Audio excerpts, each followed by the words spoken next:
All right, we're going live in three, two, one. What up, folks? Once again, it is indeed your boy Tim, the handsome liberal. As you may see, the live stream is titled, "Are Republicans better for blacks? Better for African Americans?" I'm asking this question because of Florida Congressman Florida Congressman Byron Donalds. That's what we're going to be talking about today. But we will talk about someone named Mark as well. But Florida Congressperson Byron Donalds, he is a Republican representative down there in Florida. He stated in defense, because we're talking about if African Americans would be better off under Republican leadership. A lot of folks believe that. A lot of folks will say that it's better for blacks, as they say, to leave the Democratic plantation and certainly head towards the Republican Party. So what I want to ask is this, because we're asking if blacks would be better off under the Republican Party. Byron Donalds, who is black himself, recently stated that during the era of Jim Crow, blacks were better because they remained together. He stated that the marriage rates were better during Jim Crow. He also stated that during Jim Crow, blacks voted conservative and they were better off. However, he's saying that he's blaming it on Lyndon Johnson as the reason blacks have since switched over and now began voting Democrat. But he is suggesting that black people were better off during Jim Crow because of the marriage rates, because of how they voted, because the family remained intact. So I want to ask you folks, do you believe that he may be onto something? Because there is a significant amount of outrage in regards to what he said coming from the liberals and the Democratic establishment. There is no concern, no outrage at all coming from the Republican Party. So I want to ask the obvious question: do you believe that perhaps maybe the Republicans agree that blacks were better off in this country during the era of Jim Crow? Now, we'll give you the dates on that. The Jim Crow era essentially began right after slavery ended in 1868. So we're talking the late 1860s till Martin Luther King, working with Kennedy, Lyndon B. Johnson passing the Civil Rights Act in, I believe, 1964 or something like that. So about 100 years after slavery. That's the Jim Crow era. No outrage from the Republican Party. It's strictly coming from the Democrats. So we're going to ask that question flat out. Do you believe, considering the lack of outrage, that Republicans feel like maybe the country was better, maybe blacks were better under Jim Crow, during the Jim Crow era? Because there's no outrage to this. I want to get your opinion on this. I understand it may be a bit controversial to some, but you know we don't block, ban, or censor anybody. So if you believe blacks were better off under the Jim Crow era, the country was better off under the Jim Crow era, feel free to state that in the comment section. You can come in the box and talk to me live and state it there without any concern of being blocked, banned, or censored. We don't talk down to our guests. We believe in letting you state your opinion because it is indeed your right to have one. Also, our second topic, we're talking about the 2020 election. Many folks believe that that election was stolen from Trump by the Biden administration.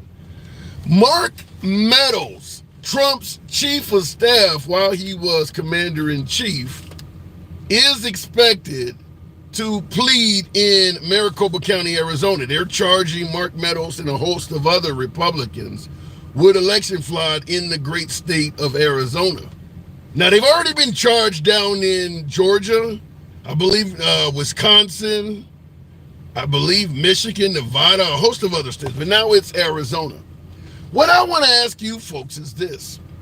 if there are so many Republicans either being charged with fake elector schemes and election fraud or election interference, some of them even pleading guilty, why do Trump supporters, my beloved MAGA, feel so confident that it was the Democrats that stole the election?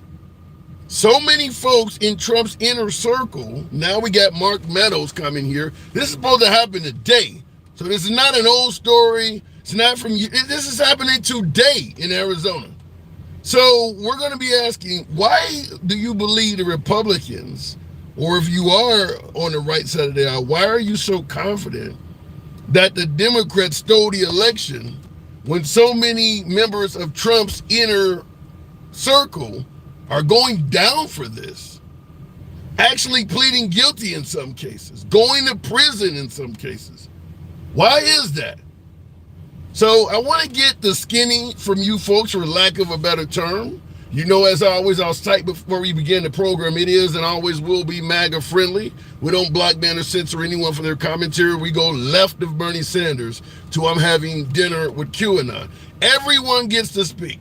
Whether you agree or not with anybody on the program, including the host, nobody gives a damn. You know how the program works. So looking in the comments, vote James Holmes 2024 if you're okay with voting for a felon. Wait. Vote James Holmes 2024 if you're okay vote for it. I don't know who James Holmes is, but that is interesting. Talk about Gaza, free Palestine. That's a comment on YouTube from what is it? Says Mangojo or something. Talk about Gaza, free Palestine. Here's the issue. We're not going to discuss this today, but let me just state this. There's no way in hell we can discuss Gaza from an aspect of free Palestine without bringing up all the shit that happened on October 7th. Coming out of Gaza. We have to bring that up. We can't pretend like what Israel is doing, and I'm not a fan of what they're doing, they're going above and beyond, but we can't pretend like they just started doing that on October 8th. So understand that. We can talk about it, but we have to talk about it all. Look at in the comments, though. Continuing on, I heard Monica's voting for Trump because the Dems, because of Dems that left a bad taste in her mouth. I like it, Scott. I like it.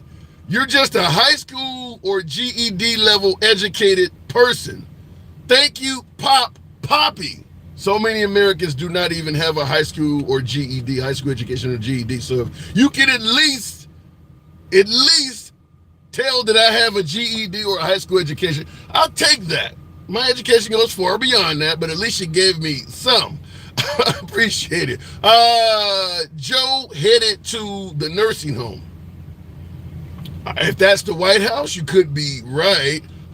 You're not changing anyone's mind on their vote. It's not about that venom. It's about having a discussion. Let me go straight to the box. Asking that question.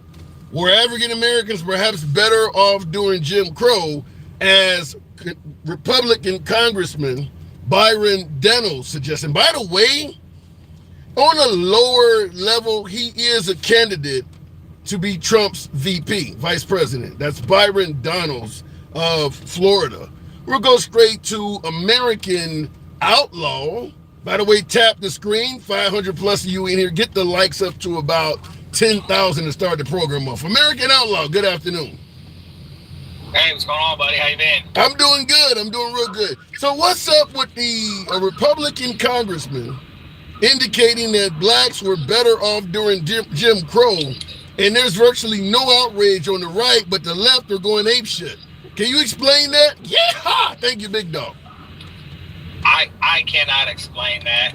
I wouldn't even attempt to, man. I don't identify with anyone that holds that belief. Now, you lean right or left? Oh, I'm definitely leaning right. Okay. So you support Trump. You're MAGA or you support Trump? I mean, are you Republican or are you MAGA?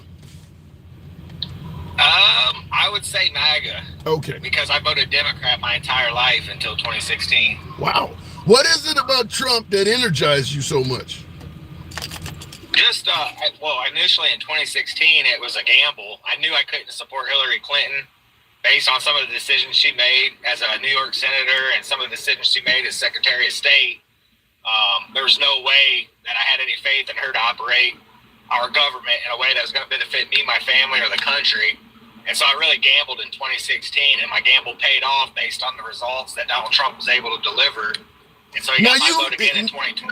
Now, you said you were a Democrat into 2016, so was it safe to assume you voted for Obama over McCain and Romney? Yeah, I voted for Obama. Was the first year I was old enough to vote in 08. So I voted for him in 08, and I voted for him again in 2012 against Romney. Okay.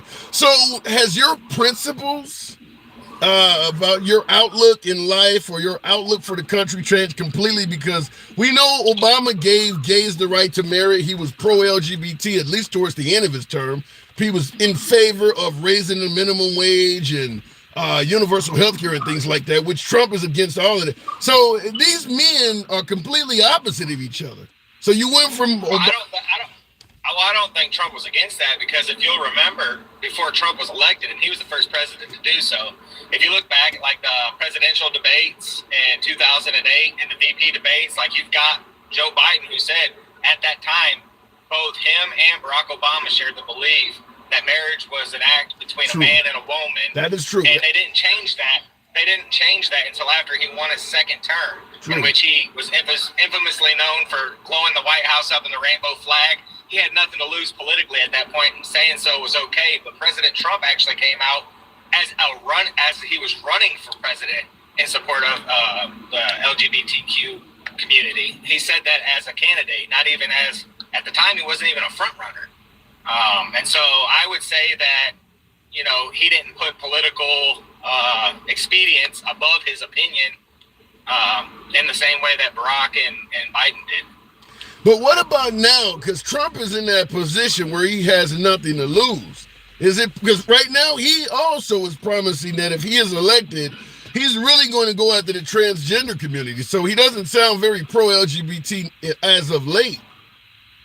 No, I think that there's a certain ideological fringe within that community that needs to be addressed. And I don't think that is, you know, it's not like, throw the baby out with the bathwater approach. It's just simply there is an element that is fringe within that community who are louder than the majority. And some of these things need to be addressed so that we can have some cohesion. And I don't think there's a problem with addressing that fringe element without harming the rest of the community. What about pro-life, pro-choice? Obama versus Trump. You voting for Obama, you switch it over to Trump. Their stance on pro-life, pro-choice is polar opposite.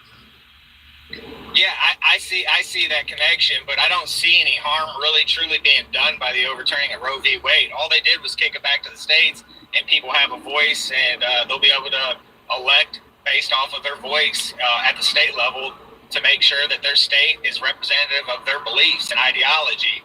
So I don't really see a harm in that. I myself am pro-life, but I leave it in God's hand to be the judge at the end of it. If a woman decides that, she's not ready, or she just simply don't want the burden, or whatever the case may be, I believe her ultimate judgment is going to come in the afterlife. And so for me, in my own personal life, I am definitely pro-life, but I'll leave it up to God to judge them. But when you say they're not really taking away rights or handing them back to the states and leaving it up to the people, not one state that has a ban on abortion actually had it voted in by the people.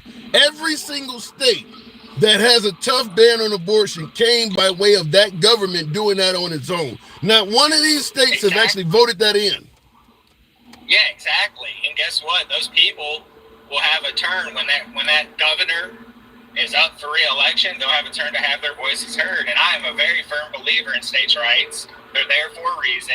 And I'm a very firm believer that you can vote with your voice, and if it's not heard, you can vote with your feet and go somewhere where an ideological standpoint represents you and what's best for your life and your choices.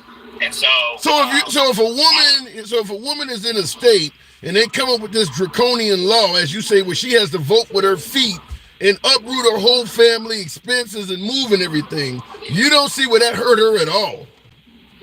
Yeah, I would. It's an unfortunate circumstance, but states' rights are there for a reason. You know, this is why you get the crazy people talking about seceding from the union and all of this stuff. It's like, you know, what is representative on the West Coast is not representative of Middle America.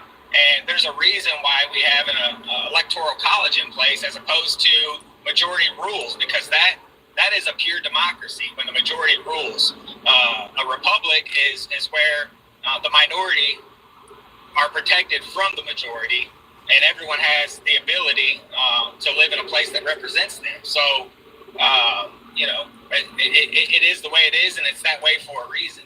Okay, I want to ask you another one, because you mentioned, you know, voting for Obama twice, then voting for Trump. Now, Obama was constantly in favor of police reform and reforming the criminal justice system and holding law enforcement accountable. Trump has promised if he's reelected, he would give police immunity from prosecution. Do you believe Trump has the better idea here? Well, I think that if you were to look on meaningful criminal justice reform, I mean, you can even look at Vance Jones, who is a diehard Obama loyalist. He worked very closely with President Trump to pass the First Step Act with a plan. I don't know if you're familiar with it. Ice Cube was involved to some degree from, you know, from, but the Platinum Plan, which would have probably got pursued pretty heavily in the second term for President Trump, but we never got there. But the First Step Act was a big step in the right direction, and ultimately it would have gone further, but instead we got Joe Biden in there. So we are where we are today. Well, you didn't really answer anything about giving police immunity from prosecution. Trump stated that if they receive immunity, it would give them their powers back and people would respect them more.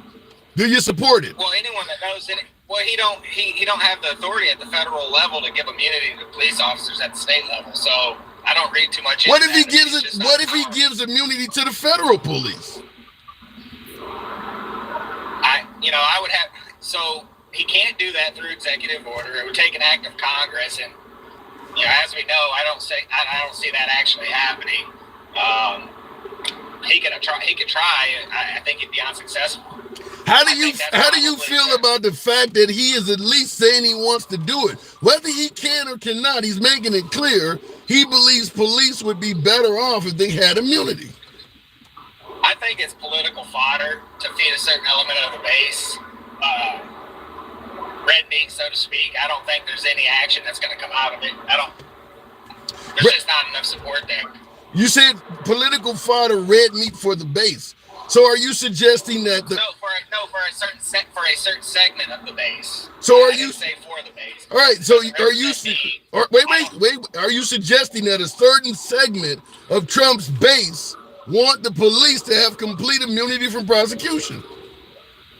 Yeah, in certain degrees, especially when you look at certain cases and the way they played out. There's one that comes to mind that I'm not going to speak about because I don't want to get bananaed on this. So I'm not going to even bring it up, but there's plenty of examples where police were railroaded because of political expedience or political ideology, when in reality, the elements that they were dealing with can't see the outcome playing out any differently than it did. And ultimately, they were held to account for something that their hands were forced in acting in a certain way. And I'll just leave it at that. Everyone can draw their own conclusions. But so you agree with Trump that if the police get immunity, people will respect them more? No, I don't, because I do believe in civil rights. I do believe in people's rights to travel unimpeded. They should not have to be stopped and harassed by police. There's certain things that I would not agree with presidential duty, and immunity for the police. I'm big on civil rights and people's ability to move freely and not be harassed by law enforcement, giving them the power. I've been the victim of that. I've been on the losing end of that, where I was harassed by law enforcement officers who never should have been in that position of power. And so I fully understand the negative consequences that can come from, giving them a blanket immunity. So okay. I do not agree with him on that stance. All right, fair enough. I appreciate you coming on. How long? Always open to you. Come on back anytime. All right, brother. You have a good day. You too. So that's what we're asking, folks.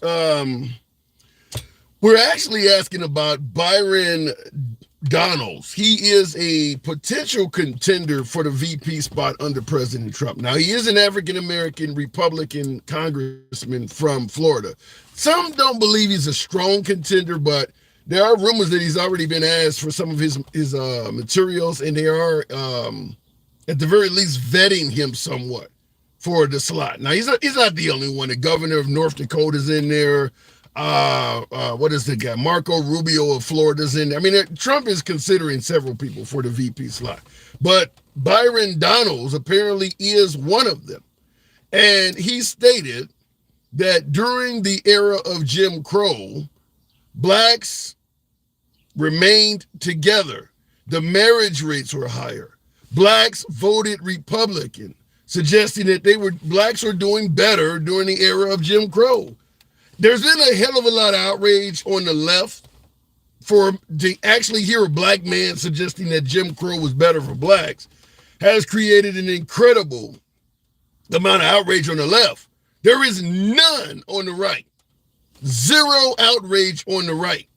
So we're asking the question flat out, perhaps, do Republicans truly believe that blacks, maybe even the country as a whole, was a better place during the era of Jim Crow, simply due to lack of outrage? So look at in the comments, blacks can relate to felons.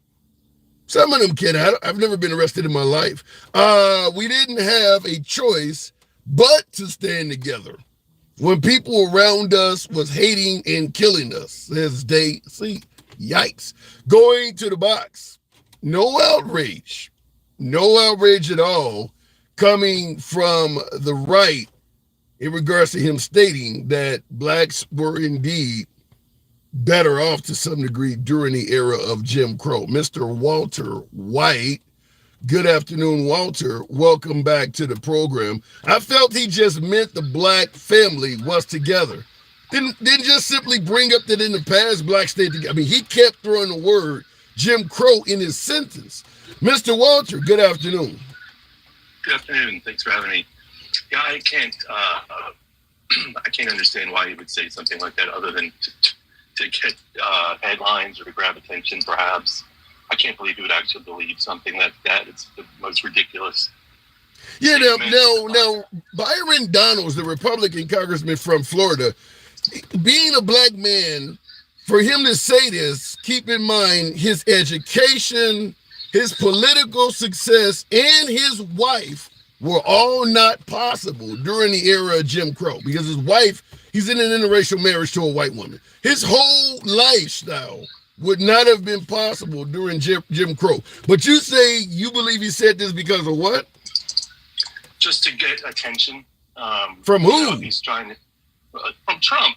If he's trying to get the VP spot, he's creating some drama. His name's out there. I can't think of any other reason why somebody would say something that ridiculous. Well, any idea why the right doesn't seem to be outraged by it? I mean, in my opinion, they're okay with racism. I mean, that's a clearly racist thing to say, that it would be better off segregating, right?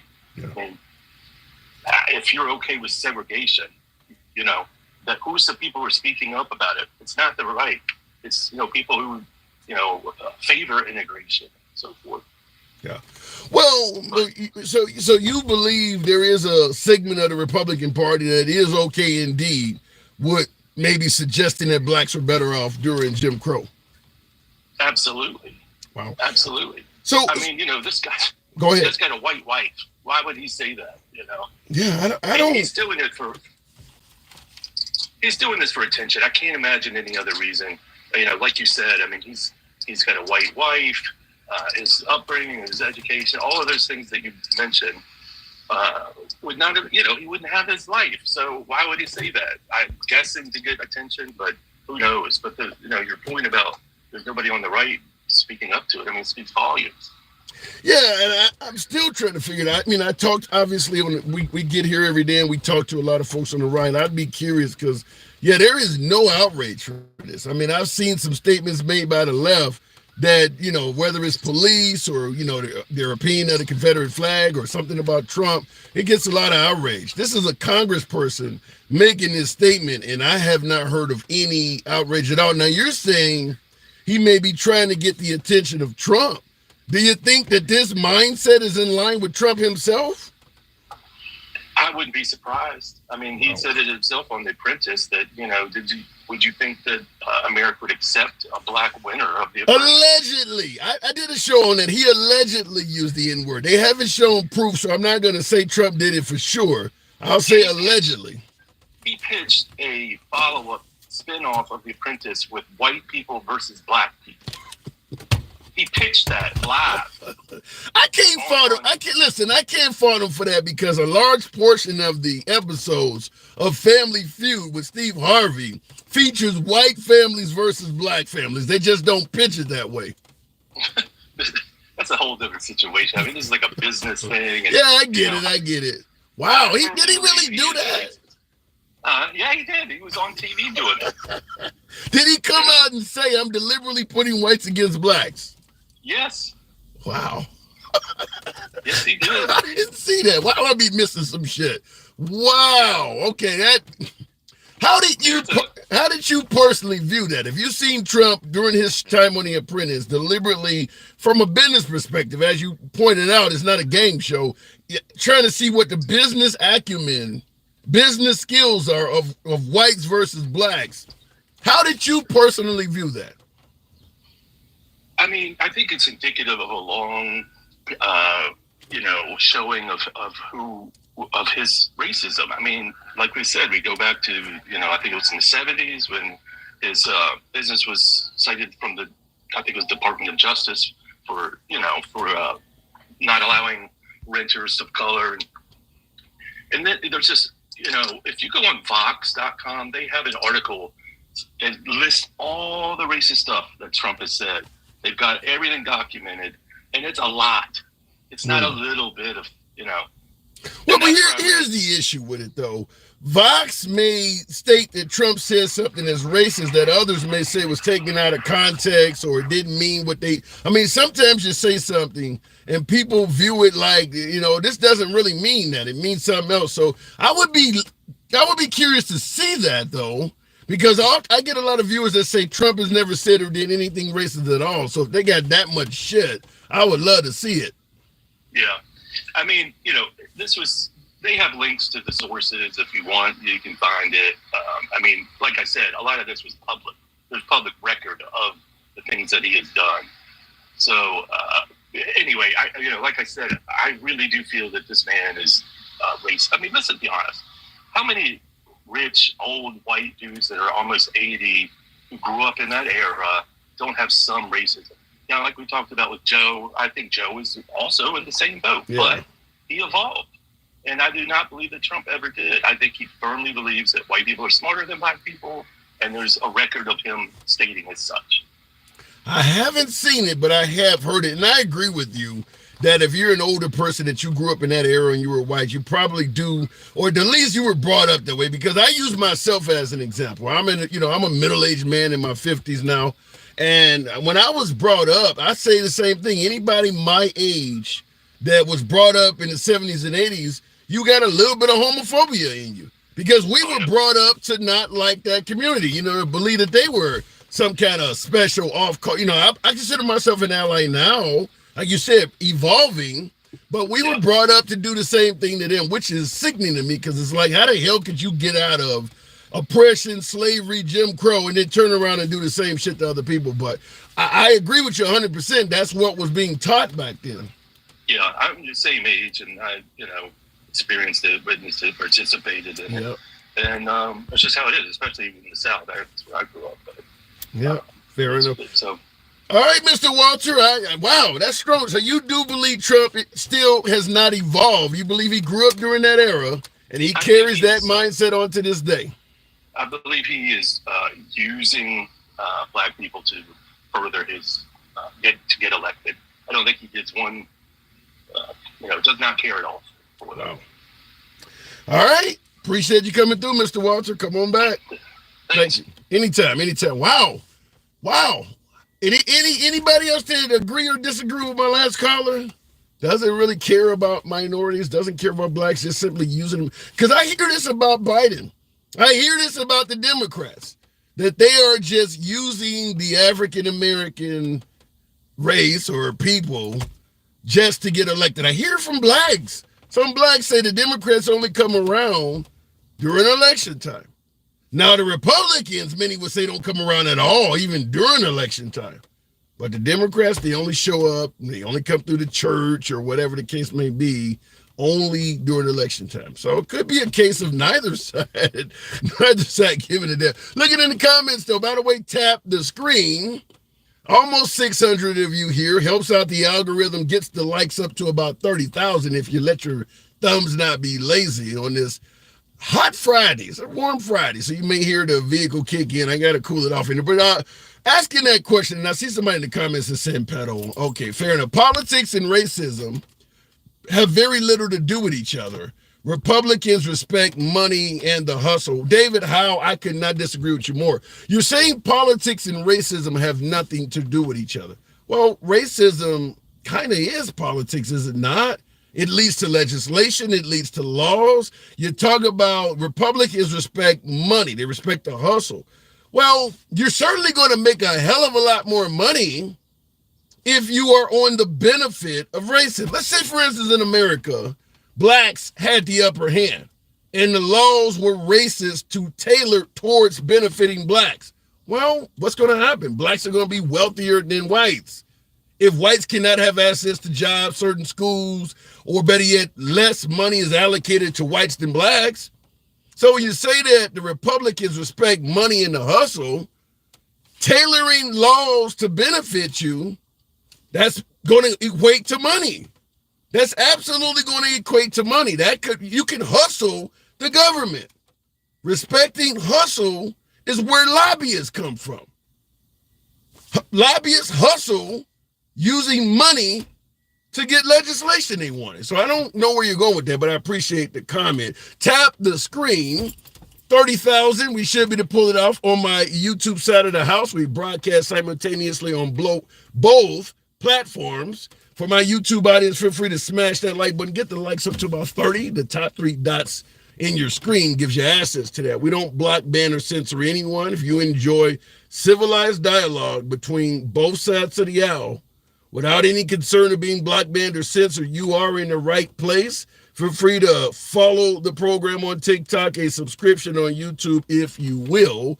Going back to the box, asking that question, you got a Republican potential VP candidate, in Black Republican Congressman Byron Donalds, suggesting that blacks were better off during Jim Crow because the family stayed together, talking about the nuclear family, stating that marriage rates were higher and that blacks voted conservative. He also brought up Lyndon B. Johnson as the reason they no longer vote that way, which we can get into that as well. And I do believe there's some validity to that. Going to the box, we'll go straight to one of my subscribers. Wait a minute. I hit Tim J.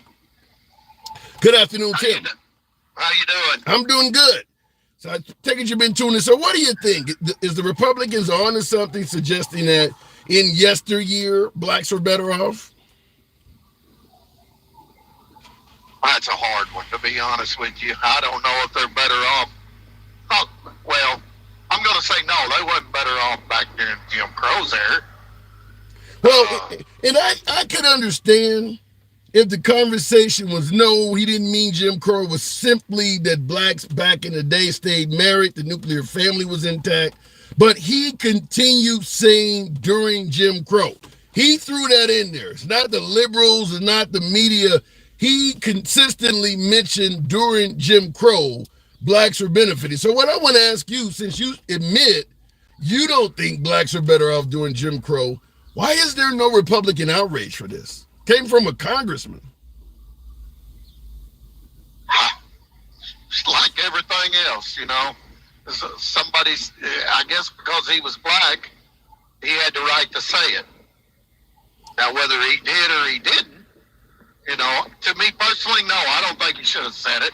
But when we grew up in the 70s and the 80s, yes, the black families stayed together.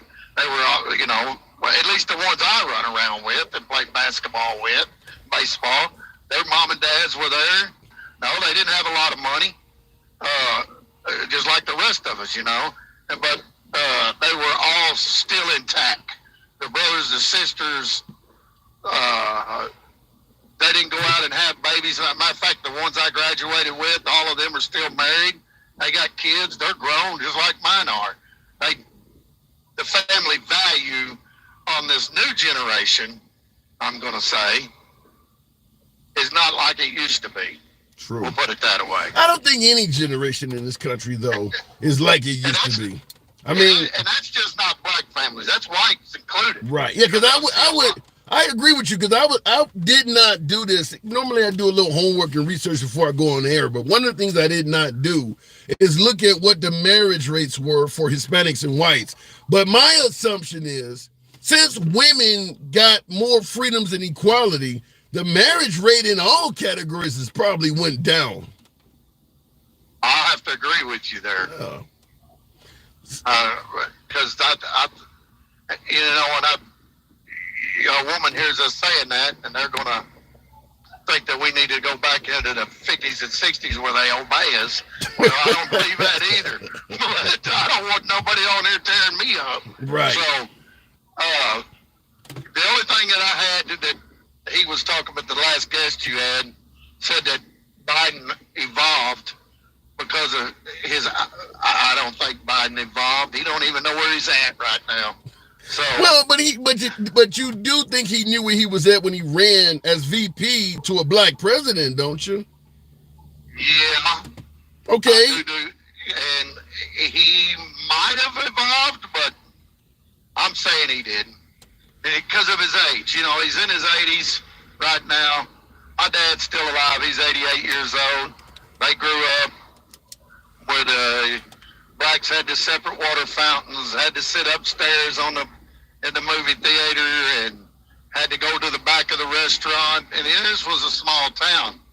And so you're talking about the lack of evolution for Biden, and as my last caller brought up, Trump was from the same era. I mean, even though Trump is younger than Biden, they could have went to the same high school together. They're only 4 years apart. So do you think Trump has evolved? No. So you think both of these I men? don't think anybody in their 80s have evolved. Wow. Me personally. That's what we want to hear. I've been around a lot of 80-year-olds, and you have too. And I listen to them for sure. I listen to what they say, and some of them they cross the line. On both sides. So you believe that chances are both of these men are not very, neither one of them hold, let's say, African Americans in high regard. I'm not going to say that much. You said they haven't evolved. Evolved from what? Well, they ain't saying the N-word, for one thing, like it was thrown out back in the 50s. Well, you personally just said you don't think either one of these men have evolved. I want to ask you, evolved from what? What are you referring to when you say they haven't evolved? I don't think they are completely not racist. Okay. So you believe you believe they both have a little bit of racism in them. Yeah, they got to. I mean, they're 88. They're in their 80s. They grew up that way. Both of them. Yeah. I don't care if they were from the South, the West, the East, or the North, or wherever. It's just the way they were brought up. Their family brought them up that way, and it wasn't right. But I mean, there ain't nothing. The only thing we can do is our age group, which what are we, the Gen X now? Yep, that is true. But then I have to ask you, because let's take the men out of it, since you see that both Trump and Biden may have only had minimal amounts of evolving.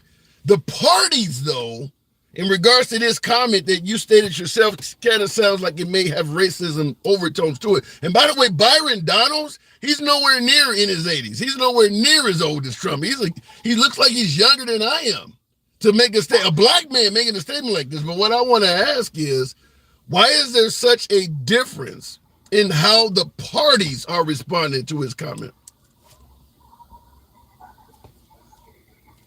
I don't know anymore.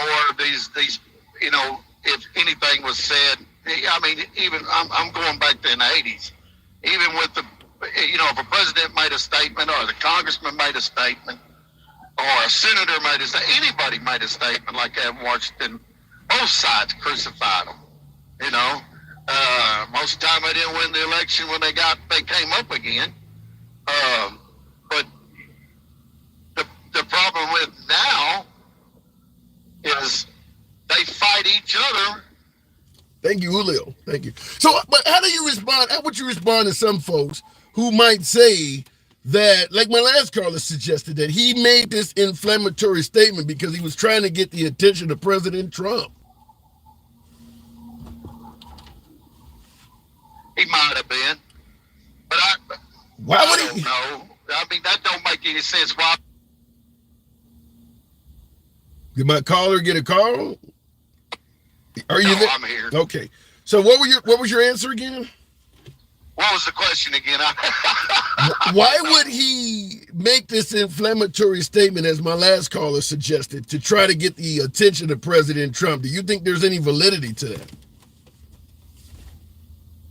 There might be a little bit to it, trying to get his attention. I mean, me personally, I like the guy from South Carolina, the Scott guy.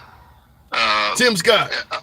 Yeah, Tim Scott. I like him a lot. I mean, but because I thought that was going to be his vice president, right. To be honest with you, because he's young, he's got his head together. It seems like he does, because I've never met the man, so I just go by what I see on TV. So, and then there's a lot of critics that say Tim Scott ain't a good one. So, well, yeah, Tim Scott is his own man in itself, but I don't know if Tim Scott even said anything that's this inflammatory. But like I stated, though, it is a bit shocking, and I guess I'd ask you as a final question, how would you respond? Because you lean right, I'm assuming, correct? Yeah, more right than I do left, because some of these lefts are way out there. Well, do you think this statement is way out there? Yeah. Okay. That statement's way out there. Okay. That he shouldn't even have made a comment on it. Right. He should have left Jim Crow's name out of it. No, the people back then wasn't like they are today. Yeah. But our generation, like I said, our generation is changing this. We tried to change the generations. You know what I'm saying? But I have to ask the question, how would you respond, considering you lean right, you believe that the Republicans or the conservatives have a better vision for America than the left, because as you pointed out, the left is far out there. How would you respond to somebody that's a minority, that's on the fence, and they're coming to you saying, I don't know if I want to vote Republican, because they don't even care if one of their well-known congressmen make a statement like this? How do you respond to them? Really don't know. I really wouldn't know how to explain it to him. I'd be wanting to know why he even said it, But like I said, I need to do more research on that part of it. All right. You can see, I know a little bit about Jim Crow, and he was an idiot, but that's... Well, Jim Crow... Wait, hold on. Jim Crow is not a human being. It's an era. Jim Crow is the era. Right. Yeah, okay. Right. All right, fair enough. Well, I got to move it on. Definitely do your research on it. It may come up in a conversation between us in the future. Appreciate you coming on, though, Tim. All right. Thank you very much, sir. Absolutely. Anytime. Oh, by the way, happy Father's Day. Appreciate it. Thank you, man. Thank you. And I am a father. Thank you very much. All right. Moving the program on. Gabriel Reed, thank you for the super chat on YouTube. Teach daughters to make sandwiches, not salaries. Damn. Teach daughters to make sandwiches, not salaries. I'll give you folks the forum in terms of comments. How do you view a comment like that? Teach your daughters to make sandwiches, not salaries. I'll let you guys state in the comments How do you view that? What if it came from a politician? Would that be something that would maybe enlighten you and make you want to vote for a politician that believed that your daughter would be better off if she learned how to make a sandwich instead of a salary? I'll let you guys handle that. Anyhow, moving the program on. Tim, do you really want the proof? Wait a minute, Tim, do you really want the proof of election theft? Because you have ignored my proof. Christy, I'd love to see what you have, but because I'm assuming you're talking about proof that Trump won the election in 2020 and that Biden or the Democrats took the election. Here's the problem, though. Even if you provide what you feel is proof that the election went one way or another, it doesn't answer the question, because that's part of our topic today. President Trump's chief of staff, Mark Meadows, is now in Maricopa County, Arizona, answering to 9 felony charges. You got a bunch of them that pled guilty to election fraud in Georgia, Wisconsin, Nevada. So any proof you show, you also have to answer to why so many high-level Republicans in Trump's administration and inner circle are actually pleading guilty. All of these folks weren't just charged with election interference, being a fake elector or election fraud. Some of them have actually pled guilty to it. So any evidence you present, you also got to answer for this. Because even if the evidence you present is 100% accurate, it doesn't take away from the fact that it's pretty clear some Republicans were cheating on the other side. So it could boil down to a possibility that there was cheating coming from both sides. So maybe we didn't have a free and fair election. We could debate that. But Trump said he won by a landslide. That's where we need to see the proof. Proof that he won by a landslide. Not proof that some dead people were voting, some votes turned up in a river. You can have dead people voting. Let's say, for instance, Biden beats Trump by 6 million votes. And you can show 100,000 folks that were dead actually voted. Okay, then take away 100,000 from Biden. That still means he won. You got to show evidence that Trump won by a landslide, because that is what he is claiming. He's not claiming the election was fraudulent. He's claiming he won by a landslide. That's the evidence we need to see. Looking in the comments, just look at who supports Biden right now. No one. Yeah, I don't disagree with that. Biden doesn't have a hell of a lot of support, but look at how many people hate Trump. That's where your audience is. I'll go back to the box, but I've said it before. On the 2020 election, and definitely on the 2024 election, there's a box that doesn't exist that's going to get tens of millions of votes. You can vote for Biden. You can vote for Trump. I'm not even going to bring Kennedy up, but you can vote for Biden. You can vote for Trump. A third box that you don't see says, I'm not a big fan of Biden, but I damn sure don't want Trump in office. That box is going to get millions and millions of votes. But because that box doesn't really exist, those votes go to Biden. So think about that the next time you go, well, how could Biden get so many damn votes campaigning from his basement? How can he get some? Because he's not getting the damn votes. Those are anti-Trump votes. Biden could literally be weekend at Bernie's dead, and the anti-Trump votes will still vote for him. Fact is, Mark Cuban of Shark Tank fame, you guys know about Kevin O'Leary, he's all over right-wing media, but Mark Cuban of Shark Tank fame, also owner of the Dallas Mavericks, stated he wouldn't vote for Trump if Biden was on his deathbed receiving last rites. That's an anti-Trump vote. That's not a pro-Biden vote. Mark Cuban is a perfect example. Going back to the box. Thank you folks for tapping the screen. Appreciate that. We'll keep the program moving, going on with friend of the program, Keep It Simple. Good afternoon. Welcome to the program, Keep It Simple. If the box brings them up. And I see in the comments somebody says MAGA. We'll see what happens. A little bit less than 5 months. It could be, MAGA could be victorious. There's no guarantee at all who's going to win this election. Trump is up in the polls routinely in most of the swing states. It could be MAGA 2024 to 2028. That absolutely could happen. Don't believe everything you hear, says Good Time. Yeah, I don't disagree with that. Stop the Steal is a good example. Why are so many old people in positions of power? Because a lot of the American political system is paid and bought for, and that's who got all the money. That's why you got most older folks making this shit out. Also, keep in mind, older folks vote in higher numbers than younger people, so that has a lot to do with it as well. But money makes a big difference in a capitalist system. We want capitalism, right? What is the biggest draw in capitalism? Money. So a lot of politicians are able to buy their way in office.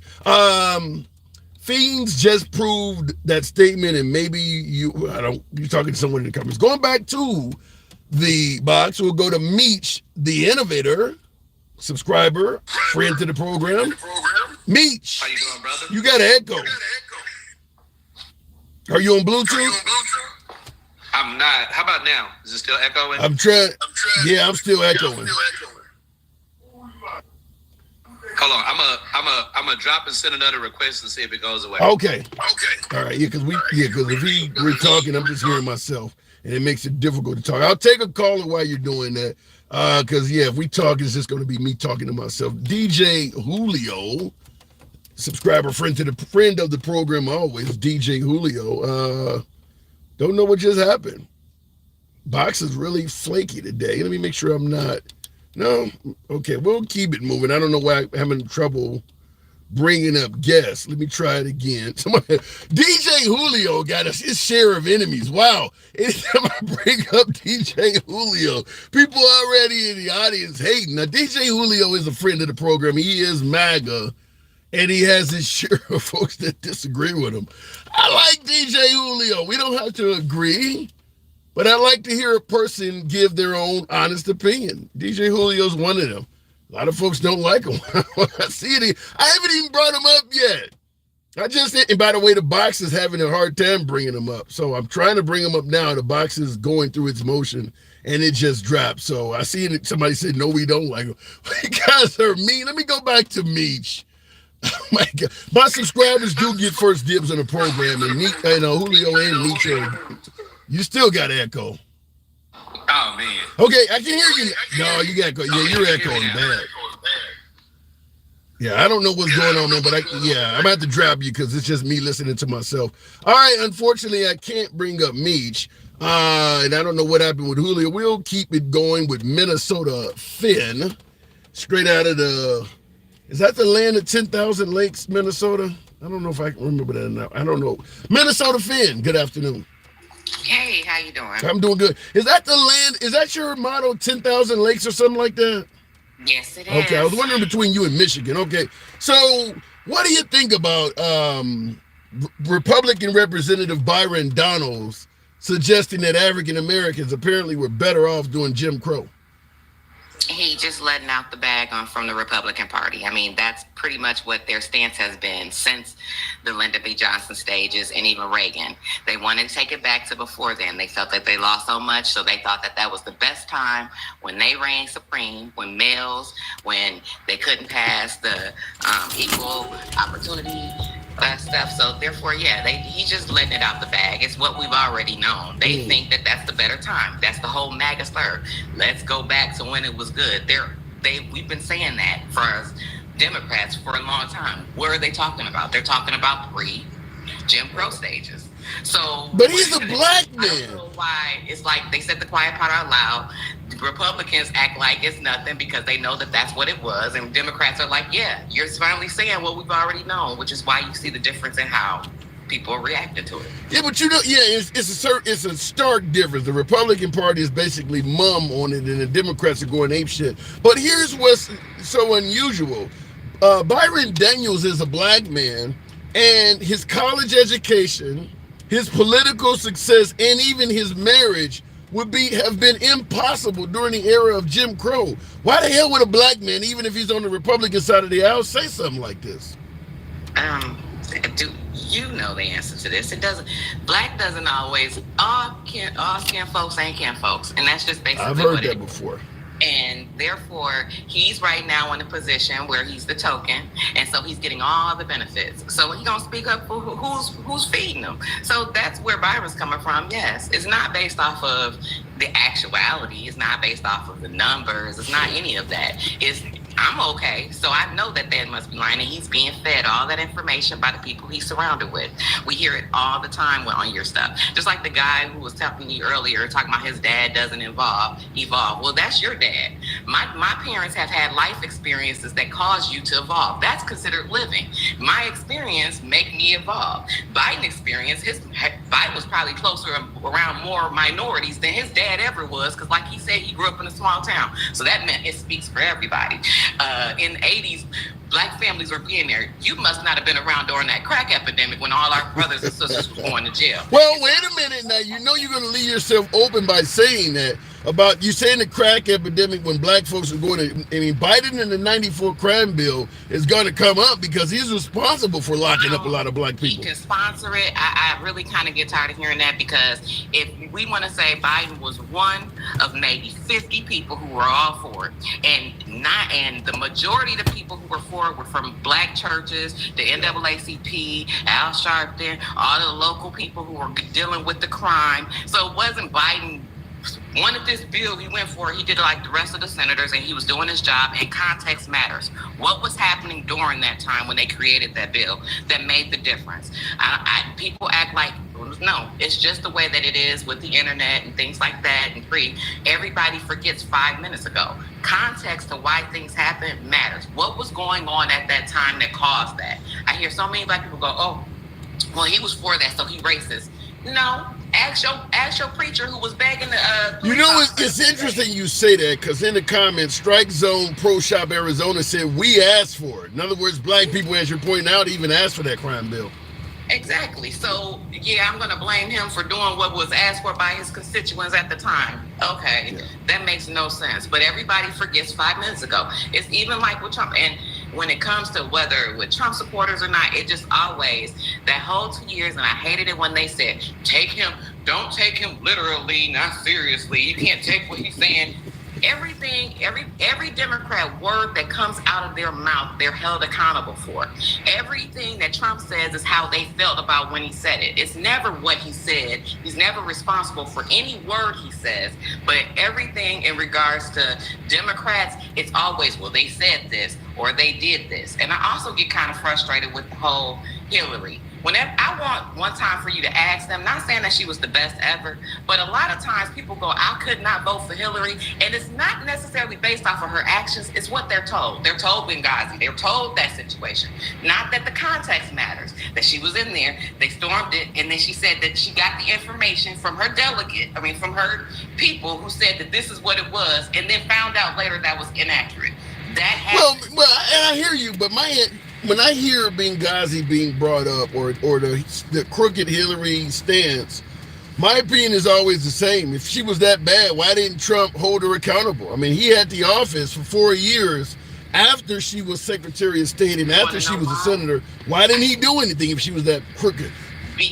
But prior to Trump being in office, they had used Benghazi for over 3 or 4 years. They had her testify in Congress for 11 hours. At that point, they couldn't find nothing. The only reason why it was even thought that they were going to try to is because Comey and that bullshit-ass letter that said we're going to open it and then we're going to close it again. Other than that, they had already knew that they could not do nothing to Hillary. They had exhausted everything before Trump came in. So Trump was selling a bunch of lies that entire time with the law. Girl. And at the time, Democrats were saying that, and Republicans were eating it like red meat. So that's the whole reason. Why didn't he? Because he couldn't. They couldn't find nothing before he got it. And all he got was a document saying Hillary can't get charged, and he had to leave it alone. So that's why. That's why Trump couldn't do nothing. She did not commit a crime, as much as they say. You can not like the behavior and still say it wasn't a crime. And that's what happened. I don't necessarily like it. I can see why. Hell, they ain't saying Colin Powell needs to be in jail because he had a server just like Hillary, because that's where Hillary got the idea from. But we don't hear about that. We don't hear, you know what I'm saying? I don't disagree. So let me ask you this also, because there's a lot of claims that Biden, by the way, DJ Julio, thank you for that graphic. I do want to let you know that didn't go unnoticed. How do you respond to, because many believe that Trump actually had the election stolen from him by President Biden, by the Democrats in 2020. And today, this isn't old news, today Mark Meadows, Trump's chief of staff, is now dealing with 9 new felony charges in relation to that election in the state of Arizona.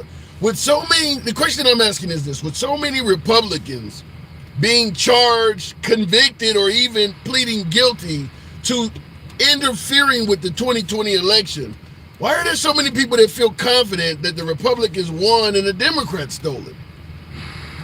Delusion. They don't want to. I mean, it's not what they want to hear, so they reject it. It's constantly like that. You can show a video. You can give them facts. You can say this. You can point to a document. You can say the jurors in the trial were 12 people, but it's not what they want to hear, so they're going to reject it no matter what. You can say it was this. I listen to you all the time, Handsome. I really do like hearing both, because before Trump, I was totally in the middle. I ain't going to say I wasn't necessarily leaning Democrat, but I had a hard time with the McCain. I liked McCain. I always felt like there's a difference. The difference is they can work together. But this over the last 10 years, and it's just because I can't talk with people who don't even listen to facts. I can take it in, I can hear it, and then when I'm listening to Republicans give what they're going to offer the country, I hear only a party of no. And what I've seen over my life is Democrats have ideas, Republicans say no, but then you go, well, what would you do? And they go, I don't know. Or they scam it and go, well, the Democrats are so bad. I want to hear a plan specifically from the Republicans that doesn't say, no, I don't like. Well, they do have plans. They have a plan on how they would deal with the border, whereas they believe that it is not being managed right. I mean, Trump has an actual plan. He has a lot of rhetoric. He doesn't have a plan. The plan that they had was the one that they put on the floor that was given by the Republican Party, and they said no. They don't have a plan. They have rhetoric. Trump he is not. Even if you listen to his rallies, he does not give plans. He gives rhetoric. He says how bad things is. He doesn't say how he's going to fix it. I gotta disagree with you. First of all, closing the border and deporting everybody, even if we disagree with it, that is a plan. Not sending money to the Ukraine, even if we disagree with it, that is a plan. How is he going to close the border? We have commerce and everything else through the border.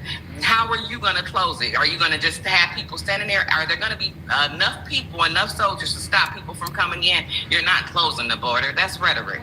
We know that. Well, it could be rhetoric, but I'm saying it is a plan, even if it can never be implemented. Just like, Obama talking about spreading the wealth around. You can't do that, but he did say it. It is a plan. That was his plan. No.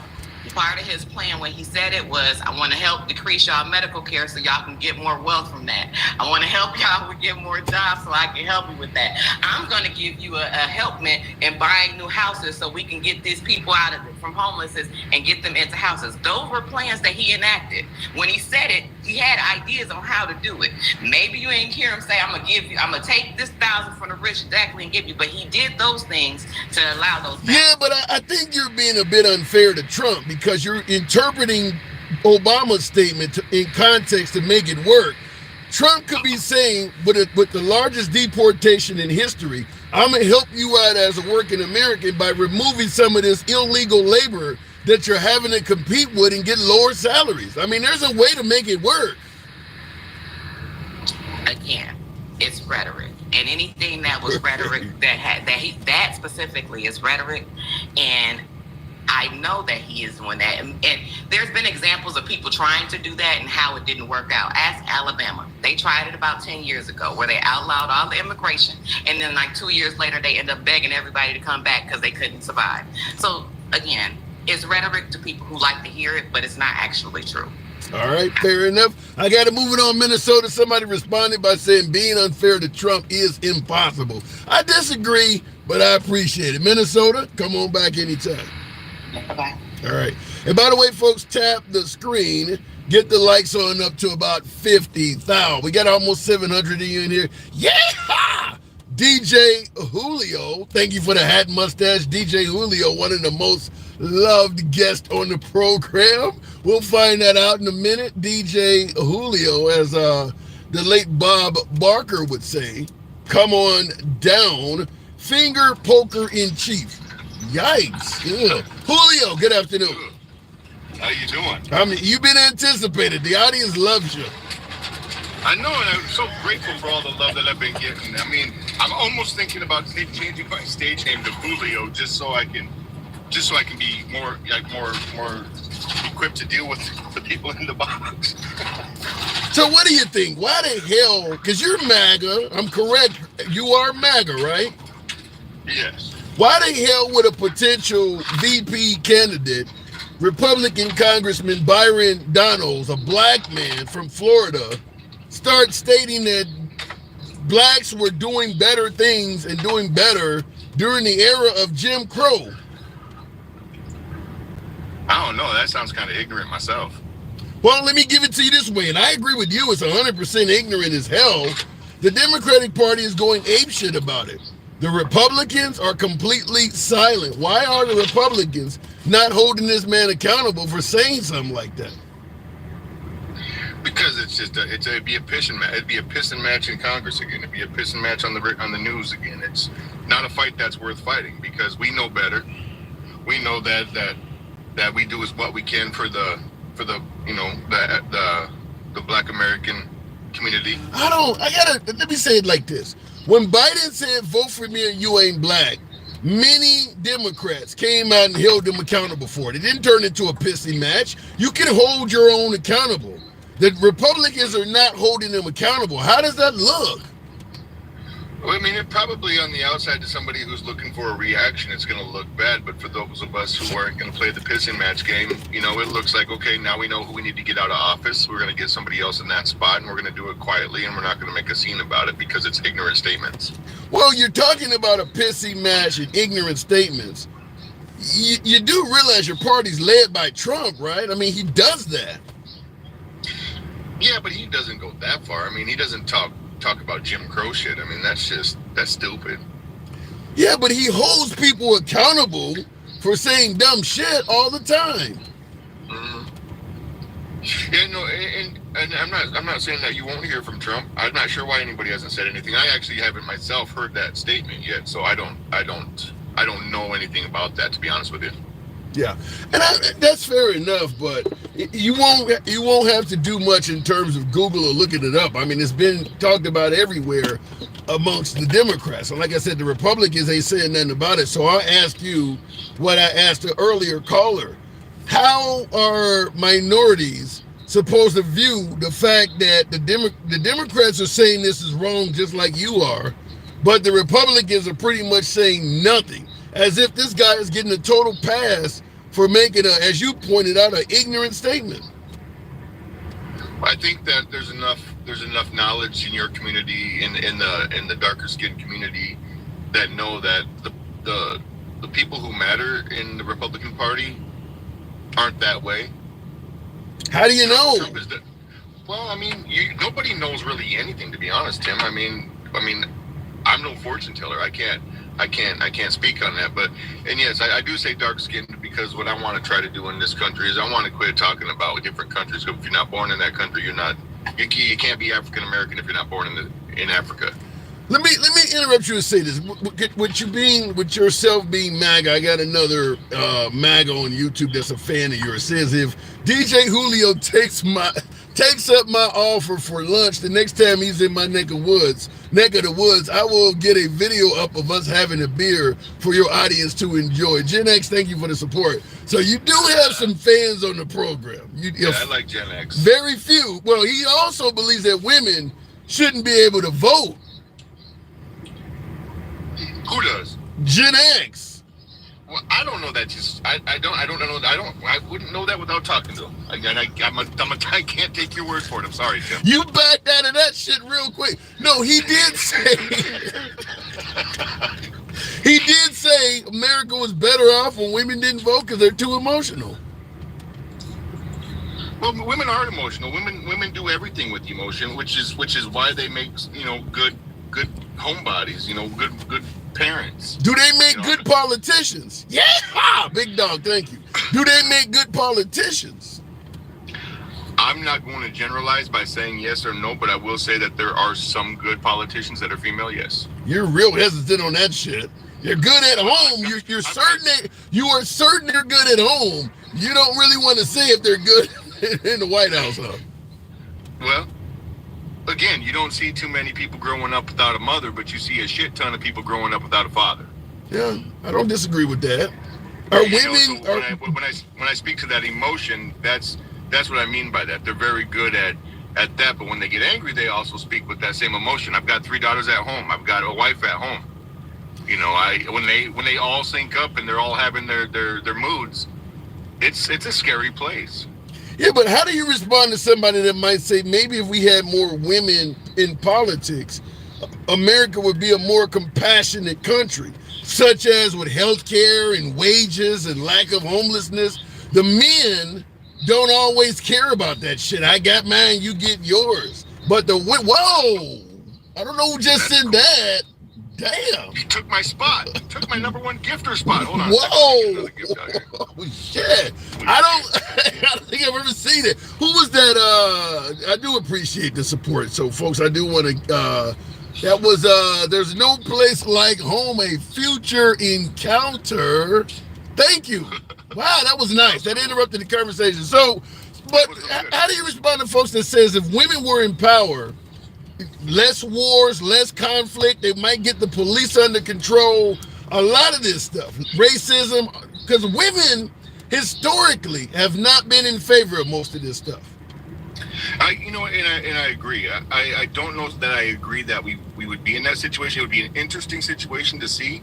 I would also be scared at the same time because, you know, just watching different lives. I was on a guy's live the other day, and these guys are staunch Democrats, and they're just being assholes to these women that come up on their live feeds, and then demeaning to the men that come up on their live feeds. And it's like, if we had women in politics, if it was a majority of women in politics, would they be treated the same way by other men that are in power? Well, I think so, and I don't think it would be a good situation for America if we had a mostly female in power government. Well, we could get Marjorie Taylor Greene in the White House. Well, that girl's got some damn balls on her. Jesus Christ, that girl can spit. Well, considering they refer to her as having a butch body, them balls might be real. I don't know. Maybe. I can't judge it. Your body, your choice, I guess. Yeah, she could be. I guess. I do want to bring something up. So you were talking about election and how do we know that the election was stolen? Yeah. Okay, so I did all this while we were talking. Thank you, Cedric. Go ahead. That's why I wasn't able to come up the first time. I was listening to you, but I was in my Google. All right, let me hear what you got. 133 million registered voters in 2019. 133 million. Trump got 74.2 million votes. Okay. How does that math work to show that Biden won?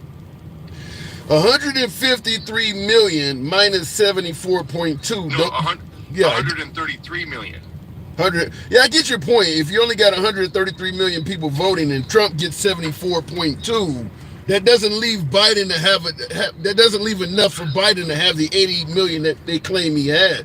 Well, exactly. But here's the counter argument. Because I say that a lot of the claims that Biden or the Democrats stole the election only work when you assume. Based on the numbers you gave me, which it means that you're assuming that if it's a total of 133 million and Trump got 74, that means Biden's part of the formula is incorrect. How do we know Trump's 74 million is correct? Maybe Trump didn't get 74 million votes. Yeah, you've got a valid argument, except for the fact that when you go to the whitehouse.gov and you pull the amount of, so I think there was actually 158 million registered votes. There was 133 million voter ballots that came through. 133 million voter ballots that came through. If Trump, per the White House, got 74 million, 0.2, I mean, that don't leave shit. But you do realize who was in the White House counting the votes during the time these numbers came in, right? Well, I mean, you can play that argument, but, numbers are numbers, and the numbers haven't changed. The numbers are still the same. Like my Google today, like I said, I was Googling this shit because you were talking about it, and then you ended that call, and I wasn't done writing down my notes, and then I couldn't come up. Well, but it goes back to my original statement. All of the sites are the same. Yeah, but it goes back to my original statement. These numbers came out from the Trump White House. Okay, so if those numbers are incorrect, Biden's had 3 years to correct those numbers, correct? Yeah, he didn't. But hey, look, he won. He ain't trying to do that. Just like Trump said that they were cheating in North Carolina. The minute he won that state, he ain't proved that it was cheating happening there. He left it as is. Well, that may be the case. That may be the case, and maybe he's leaving that shit alone because he's got bigger plans. Right. So this is exactly what I'm talking about. Anytime we entertain a way that the Democrats stole the election, as I've been saying over and over and over again, it doesn't work unless we add some assuming to it. Because easily, right off the bat, the minute you said those numbers, how do we know if one of them is wrong? They all are not wrong. Well, because if they were wrong, if those 74 million votes were inaccurate, the Biden White House, someone in his party or in his administration would go back and say, no, actually, it's wrong. Trump got 59 million, Biden got 54.2. But that's not happened yet. But you're assuming, once again, that if those numbers don't measure up, the Biden administration would go back to something that is now 3-4 years ago and correct it. You're assuming that. Well, I would assume that if you win, you're going to show proof, and if you lose, you're going to find proof. Yeah, that's just like when Trump said if Hillary Clinton, if he's president, he's going to lock her up. You would assume that if he gets elected, he's going to lock up Hillary Clinton. Didn't happen. Well, you're right, and he talked about that on the Dr. Phil. In 2024, damn near 8 years after he promised to lock her up, he wants to talk about it on Dr. Phil. Too late. He talks about why he didn't do it. He should have told us that when he got elected. You want to tell us that in 2024, 8 years after you promised to do it? I mean, it is what it is at that point. I mean, I'm just going off of numbers. I'm not going off of conversation. I'm not going off of anything else. As an American citizen, when I pull up and I look at the numbers from the whitehouse.gov, and the numbers on the whitehouse.gov say we had 158 million registered voters. We had 133 voters that voted, and we have 74.2 votes for Trump. I didn't look up the thing because I know they say Biden got 81 million votes. Well, how about this? Maybe in a year is way over 158. Okay, still over 158 million. Let's say you're correct. How about this? In a year 2032, maybe Biden will let you know why they didn't do nothing about it. If you're okay with waiting 8 years for an explanation, perhaps Biden or whoever survives him, maybe his wife, will tell you why they didn't do it. Maybe. Probably not, because they don't want to get caught, that far away. If it works for Trump, it works for Biden. Here's the rest of my math. So if Biden got 81 million votes and Trump got 74 million votes, roughly, give or take the decimal point. 155. That comes to 165. You 155. You're right. 155. Yeah. Yeah, you're right. Yeah. That's what I got. I just looked to my number wrong. Okay. That speaks to how many registered voters we have, but we didn't have those ballots. We only had 133 million ballots come through on that election. Well, I still go back to what I said before. Trump, these numbers all came from the Trump administration. He didn't correct this stuff. You want to talk about assuming? We would assume that they would have made sure they released numbers that actually added up right. Based on your statement, the Trump administration released numbers that don't even meet the basic addition formula. I agree. But if we had 133 million votes like they say we did, and he got 74 million votes, that's not changed. I'm saying in these 6 years, I hear you. 7 years that we've been in this. Well, no, it's only been 4 years, 3 years. The 3 years that we've been dealing with this shit, 4 years that we've been dealing with this shit, it would have been changed to make him look like shit, and they still haven't changed it. So, well, you got a man saying the election was stolen from him who had the most to gain by correcting this shit, and he releases, according to you, numbers that don't even measure up. It shouldn't be Biden's job to correct Trump's addition fuck ups. It should be coming from Trump. When I say they don't add up, they don't add up to Biden winning. That's what I'm saying. They don't add up to being possible. Sure, I could see 20 million people not voting. You told me 133 million people voted. Trump got 74 million votes, and they're saying Biden got 80. That adds up to way more than 133 million. That's how you started the conversation out with. Right. It adds up to 155 million. Right. But we didn't have 155 million votes cast. We had 133 million. Right. So President Trump, the guy who said the election was fraudulent, should have released math that adds up. It shouldn't be Biden's job to correct that. You're the one claiming that the election was stolen. I get your point. I get your point 100%. Yeah. But I still don't see where there's 52 million votes that are unaccounted for that we have to assume that they all went to Biden. But then I have to ask you the obvious question. If Trump released numbers that don't even measure up, then why would you believe any part of the equation? You're talking about 50 million. Why would you believe any numbers coming from him if he released numbers that don't even add up to basic addition? Because I still think that Trump's numbers do add up. You just gave me a formula that does not. Right. Well, again, 133 million votes cast. That's what the White House says they received for the votes in 2020. Right. The Trump White House says they received 133 million. Keep going. And it's still there. So this is... The Trump White House put those numbers up, though. Keep going. Okay. Minus the 74. Right. Leaves you 59. Leaves you 59 million. Right. According to the Trump numbers.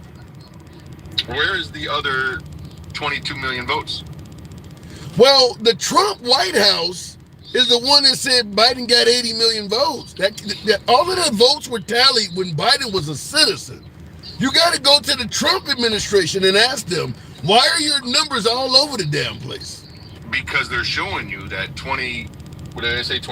Yeah, 22 million votes are false. They're giving it to you plain as day. There is 22 million votes that are not legitimate votes. Yeah, but you're assuming that the 74 million that are for Trump are accurate. I mean, I don't know why not. Look at the way the country was going in 2016 to 2020. I mean, look at how well he was doing. Well, I don't. How many people were behind him? There's a lot of people that were not behind him too, though. They're naming whole plazas, Black Lives Matter, weighing things. I mean, there's a lot of people that didn't like Trump as well. Yeah, I get that. You can also, how do you explain the fact that no one in Trump's administration, people who would have benefited if he won again, is there any member of his administration that was in the White House with him saying he won in 2020? Any of them? All of the honest ones, Matt Gaetz, Jim Jordan. I said in his administration, Scaramucci, Ambassador Bolden. We fired all those fake people, man. Mike Pence. Mike Pence wasn't fired. Well, we should have hung him. I'm just joking. I am just joking. I'm just playing on that. What did Mike Pence do that was wrong? I like Mike Pence. I really do. I think he should have asked for a recount. I think he had that ability, and he should have, and he didn't. I think that's where he dropped the ball. Well, first of all, they did get a recount in just about every swing state, and the recount said, in fact, Trump hired a third-party organization to do a recount in Arizona, and they came back and said, sir, you lost by more votes than we originally thought. Georgia gave them a recount and it audit 3 times. Like, how many times do you keep doing this over and over again? Well, you're listing states that are absolutely anti-Trump. Georgia? The governor's Kemp. The governor's a Republican. Right, but isn't he also facing charges in Georgia? No, the people facing charges in Georgia are part of the Trump administration. Governor Kemp beat Stacey Abrams. He's doing fine. Oh. Well then, I better do some more. I better do some more research. Now we're getting somewhere. All right, Julio. I'm going to find it where it makes sense, and eventually, you're going to vote for Trump. It's going to be okay. Now, I'm not going to say that Trump may not end up being the person worthy of voting for, but I'm going to say this. You're not going to find shit about the 2020 election. I got to move it on, though. Yeah, that shit's all buried. You know it is. You know it ain't, because Trump keep talking about it at every damn rally. Yeah, what happens when it comes out? I mean, I hope it all comes out. I hope to see some kind of. I hope this is an episode of General Hospital where the one that looked like the villain actually wins. Right. One day it's going to come out that Mariah Carey wanted to marry me instead of Nick Cannon. Good luck with that shit. Good luck with that. That's not going to happen. It's never going to come out. I gotta go. Yeah, you be good. All right, man. Good talk. All right, moving the program on. That is DJ Julio, certainly a friend of the program. Always good to talk to him. 50 days until Julio pays Tim. By the way, that is correct. DJ Julio is supposed to render upon your host $1,000, a stack, a rack, whatever you want to call it, $1,000 because he's bet that Trump would be found not guilty or have a hung jury in Alvin Bragg's case. To everybody's shock, including my own, Trump was found guilty 34 times over and over again. I will say this for us political junkies, folks who watch politics, chances are you actually remember where you were when that verdict came in. I was just walking across a hospital lobby. But I always have politics in my ear, and I remember where I was. A lot of you folks who follow politics, you probably remember exactly where you were when those 34 guilty verdicts came in. Looking in the comments, right? And by the way, Insanely Corrupt, love the name. Insanely Corrupt says, it's getting overturned. Yeah, same thing they said about him not being found not guilty in the first place. I will say, and it could happen, by the way. I will say it could happen. Real quick, Gen Xer, I forgot to read your comment.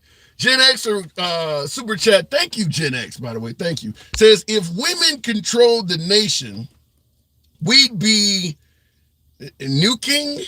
We'd be nuking. Okay, nuclear arsenal. Okay, if women controlled the nation, we would be nuking someone once a month.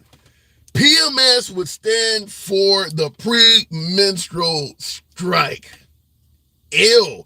Wait, come on. Wait, we had Margaret Thatcher in the UK, Angela Merkel in Germany, Mexico. I don't know if I don't think Mexico's a nuclear power, but Mexico now has a female president. The folks in New Zealand, they have a female leader. You believe PMS is so bad it will lead to females nuking folks? Wow, that's awful. That's awful. Gen X.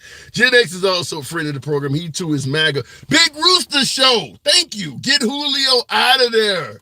Oh no, I do believe in free speech, but Big Rooster Show. Thank you for the super chat. By the way, let me go ahead and solicit that you tap the screen. Get the likes on up to about 75,000. Let your thumbs not be lazy. Tap the screen. Get the likes up on TikTok to about 70,000. The HR Getty, yeah, and DJ Julio once again with the graphics. Shout out to you. Appreciate the love.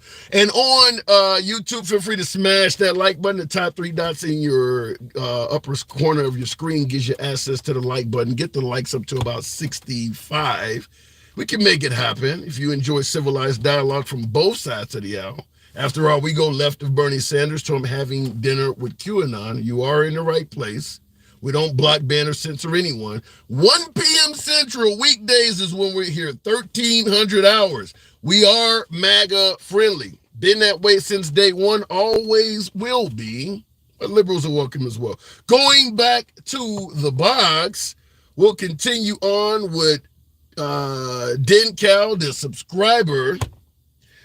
Blacks were apparently better off during the era of Jim Crow, says Black Republican Florida Congressman Byron Donalds.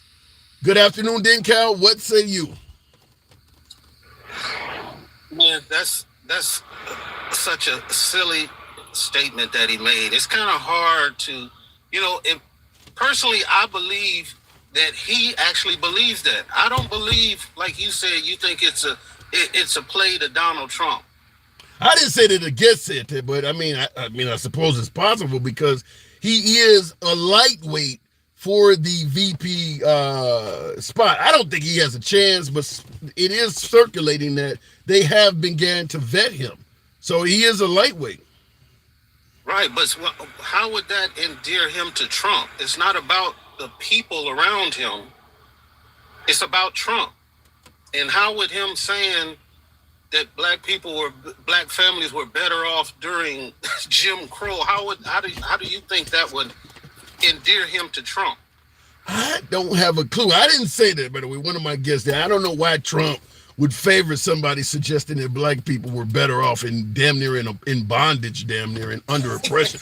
I don't know, but he did make the statement. He has tried to backtrack it, suggesting that he didn't say Jim Crow was better and he was only talking about marriage and shit like that. But as the folks interviewing him stated, nobody told you to keep throwing Jim Crow in it. You could have easily said back in the day we stayed together.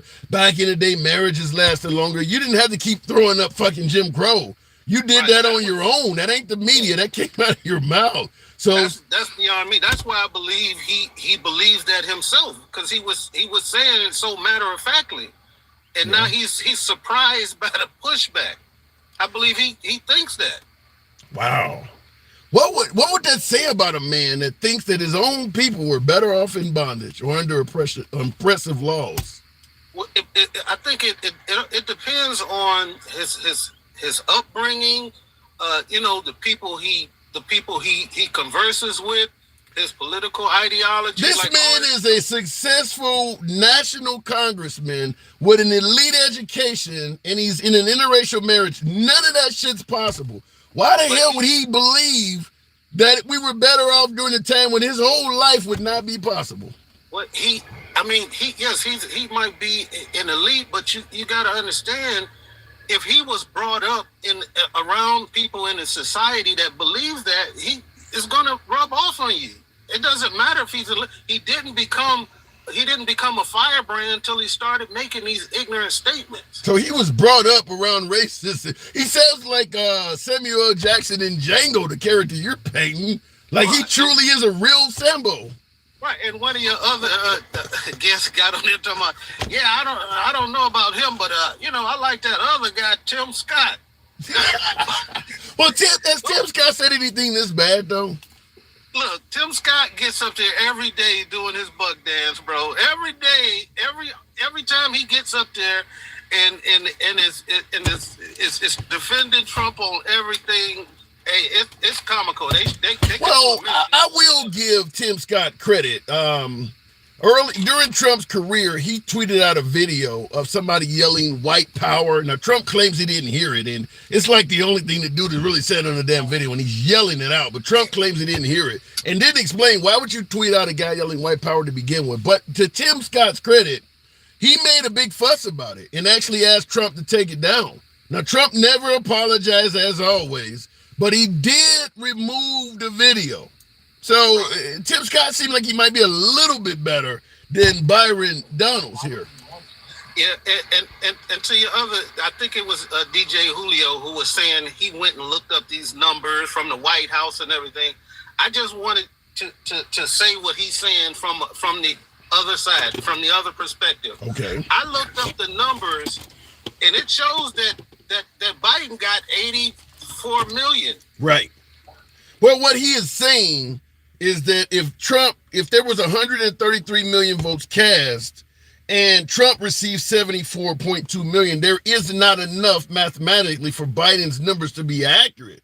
That's what he's saying. I understand that. Yeah. But if you switch the names, if you say Biden got 84 million, then Trump 74 can't be accurate. Yeah. So if you it depends on what direction you're looking at it from. Yeah, and that's why I told him none of the election fraud claims work unless you do some assuming on top of it. If you believe the 2020 election was stolen and you have evidence, that evidence only works if you add assumptions with it. It doesn't work on face value. None of it does. Dead people voting, ballot stuffing, ballot harvesting, none of that works unless you add some assuming with it. Right, and like you said, if you're looking at it from Biden's point of view, he's saying, I got 84, so there's no way he could have got 70-something, and he didn't change it because he said, I won.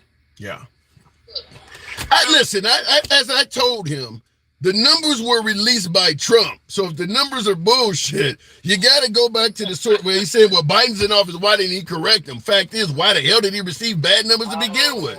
So right. It all depends on your perspective when you're saying this stuff. And everything he said came from a far right perspective. Okay. Everything. Yeah, fair enough. All right, Dinka, I do got to move it on because it sounds like you got somebody on the phone behind you, but anytime.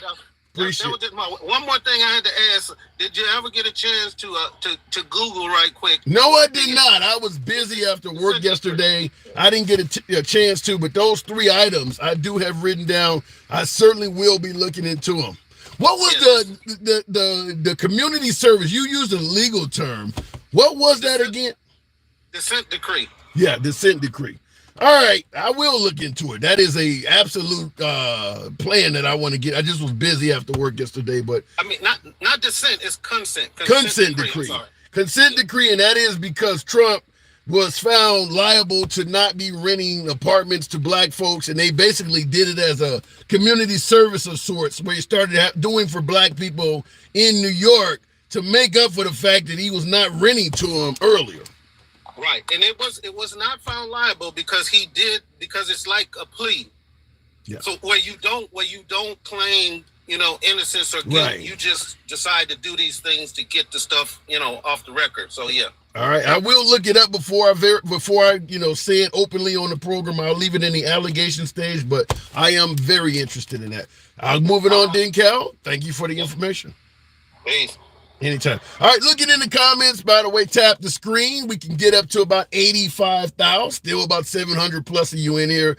You can certainly almost 800. Now it is 800. Over 800 of you in here. So it can be anywhere you want to be this Friday afternoon. I'm glad to have you here.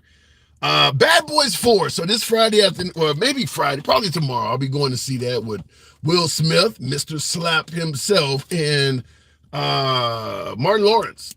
So that will make up some of my weekend. By the way, thank you for the subscription again there, Pat Carlson. And I was about to go to Pat, who was holding, but apparently he dropped. We will continue on, though, we always talk about Julio.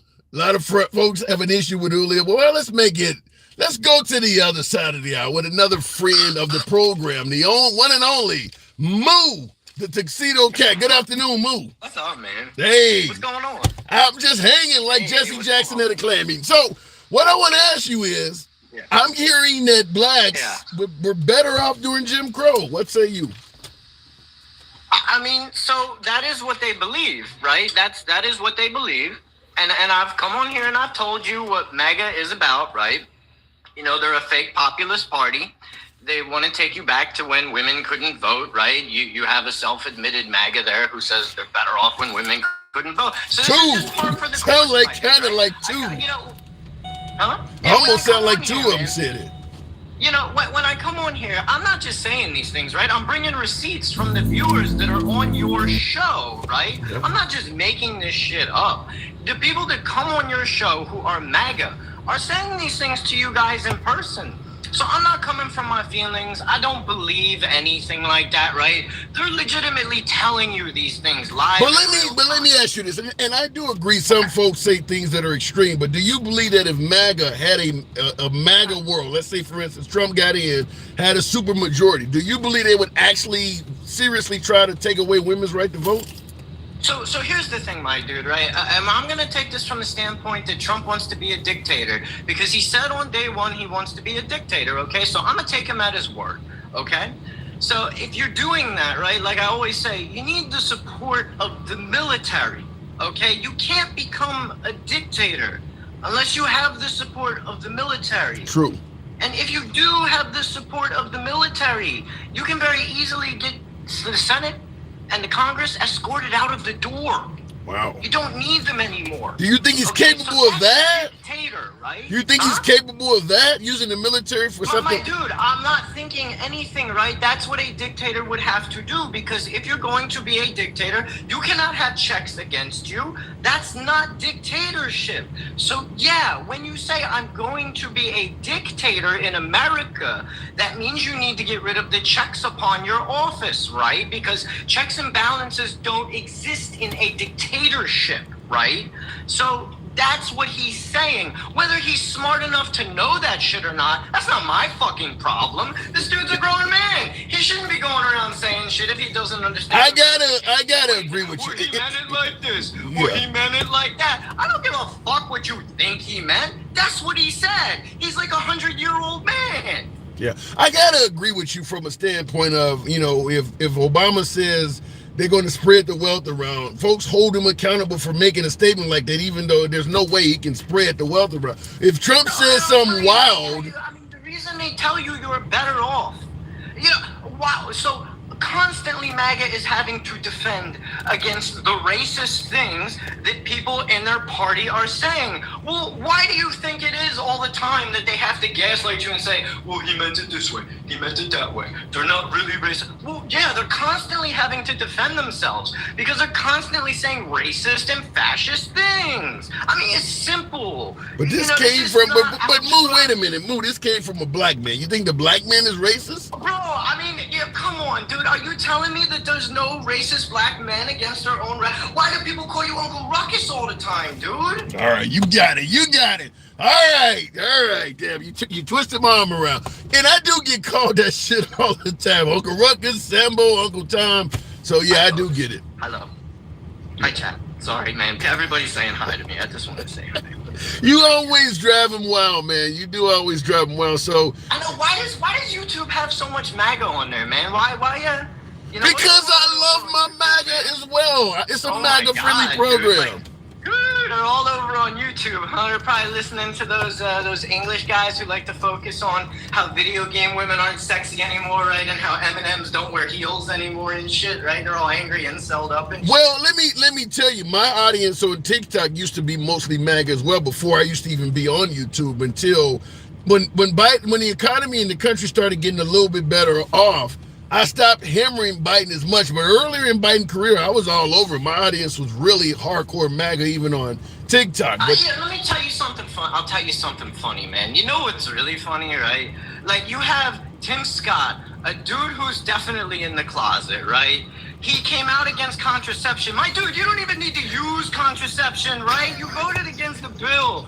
They would give contraception access to people. And my guy, you don't even need it. What the hell is going on? So they come on, you don't have any evidence that Tim Scott's gay. Didn't he bring a woman up on stage and say, you know what? I will say that is from my feelings, okay? I am coming from my feelings, okay? I feel.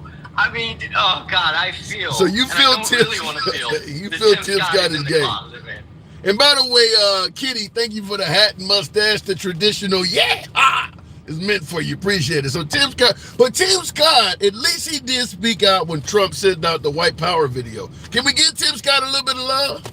I mean, I'm not, listen, my dude, listen, it doesn't matter what you say, right? You're going along with this guy, right? So obviously, okay, here's the thing, man. You need to think about this, right? So anybody who's applying for vice president for this maniac, right, this lunatic, has to be real with the fact that your base may try to hang you. You know, your base may try to off you. And if you're that dumb, I'm not giving you credit for shit. If you're really that stupid and you're willing to be the vice president of a political group, right? Because even if Trump gets elected, bro, not my president, not your words, MAGA mine, dude. You're not my president, bro.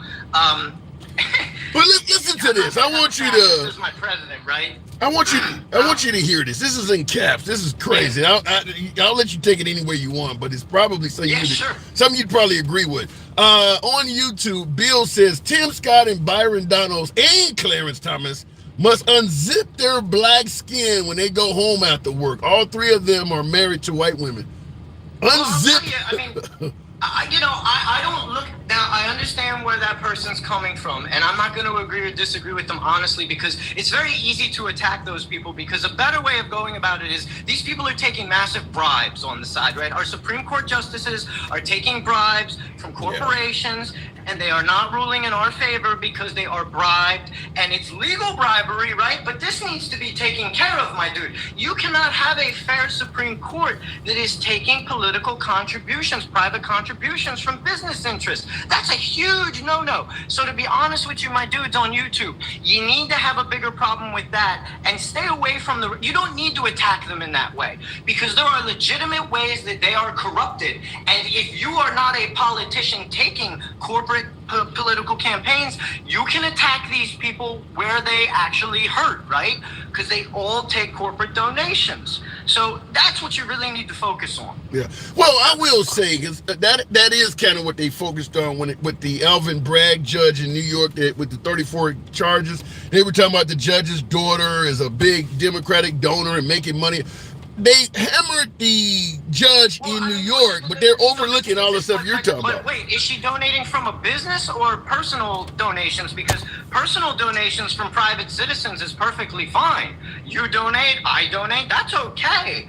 That there's nothing wrong. Well, that's not the point I'm making. The point I'm making is, if you're going to say the judge that oversaw Trump's case is corrupt because his family members are deep in the party, but you're going to ignore what Clarence Thomas is doing, it's just bias. Well, of course, right? So I tell you all the time that Joe Biden's taking corporate, like, I don't discriminate when I come on here, right? That is true. I fully admit that Nancy Pelosi is an insider trader. She is corrupt. And there are many people in Congress who need to be held accountable for these types of things. Now, you won't find that from MAGA. You will only find that from a progressive, because progressives are legitimately arguing in good faith for the middle class of America, my dude. Just like I told you on here yesterday, Ilhan Omar, right? MAGA says they don't want to give money to Israel. She doesn't want to give money to Israel. They don't give a fuck. She doesn't take corporate donations. They claim they want to end corporate donors, right? They don't like, well, now they back Donald Trump, who takes massive corporate donations, especially from Jewish Zionists, right? And they won't go side with the person who wants to get us out of Israel, who wants to keep us out of conflict, who backs the children who are protesting the genocide in Israel. But they don't care about any of that, my dude. All they care is that she has some weird hat on her head that isn't a MAGA hat, and that her skin is a certain color. That's all they give a fuck about, my dude. So they have no real political agenda, because they can't even stick to their own values. They have no principles. I'll tell you who sticks to their principles. That party that Trump just went to, where they booed the shit out of him, the Libertarians. You know, I don't agree with those guys on anything, but at least they stick to their fucking principles. So speaking of Trump, though, when in the cases in New York that I brought up, Insanely Corrupt on YouTube says, what is Trump's actual crime? Do you even know? In other words, he's being charged. What is Trump's actual crime? Sure, my dude. So the initial crime that he's charged with now is falsifying business documents, right? Because you cannot file business documents that say that they were compensation for legal fees when you actually paid a porn star to have sex with her and silence her, and then you turn in forms, because those are tax documents, right? That's the crime. They're tax documents. And he said they were legal fees, but they're actually NDA agreements with porn stars, you know? And then the other crime, right? The one that you don't need to be specific on, the one the jury didn't need to be unanimous on, that crime is the second crime, that he was using that money to cover up the story because it would alter the results of the election. So the jury didn't need to be unanimous on the second crime. Okay, the second crime could have been a series of several different crimes that it could lead to.